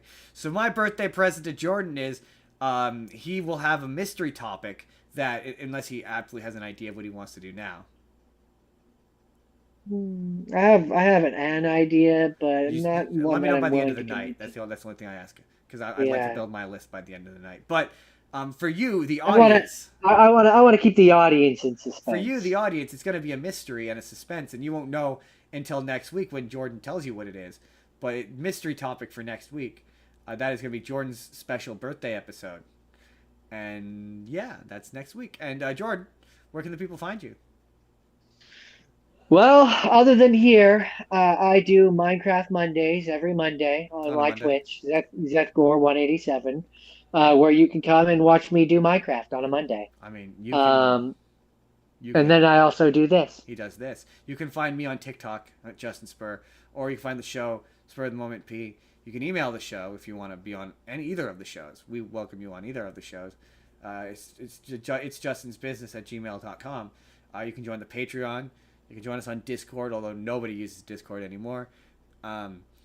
You can, I don't know what else. There's other things. There's links, Arte Media. Vote for us in the Arties. Vote. Yep. Get out there and vote. Rock the vote. Vote for us. Save the animals. All 330. Save the animals. All 330 of you. You best be voting for us in the Arties by clicking the thing. Hit the box. I'm sure the boxes have popped up. Box on the left. Last week's episode, which was our Amazon Prime special, as brought to you by Amazon Prime. Box on the right. That's brought to you by HeatTap. As brought to you by HeatTap. Jordan, what's the box on the right? One that YouTube will think that you, the audience, wants to see. Jordan, if they hit subscribe, how many videos a week do they get for hitting subscribe? They get something every day of the week. Every single day of the week, there is a new video Tomorrow, we're going to have a Five Nights at Freddy's video for you. If you missed that in the show, that's coming out tomorrow. There's all sorts of videos coming out next week, every single day. Or if you can't, leave us a comment or a like. Those push us out in the algorithm. We grow more powerful every week. Soon we will have enough power to take over the internet. It's coming. It's coming. We will have obtained enough power to maybe get nominated for streaming. When we reach our final form, we will have enough power. Our final form is better mics and in the same room. I want like a full mic arm where I can like move it around like a full board douchebag radio host. That's my dream. I want to not be sitting on this bed and have proper back support. It would be nice to be in the same room. We'll get a table one day. Anyway, I don't care if we're in the same room. I just want to have back support. Mystery episode next week.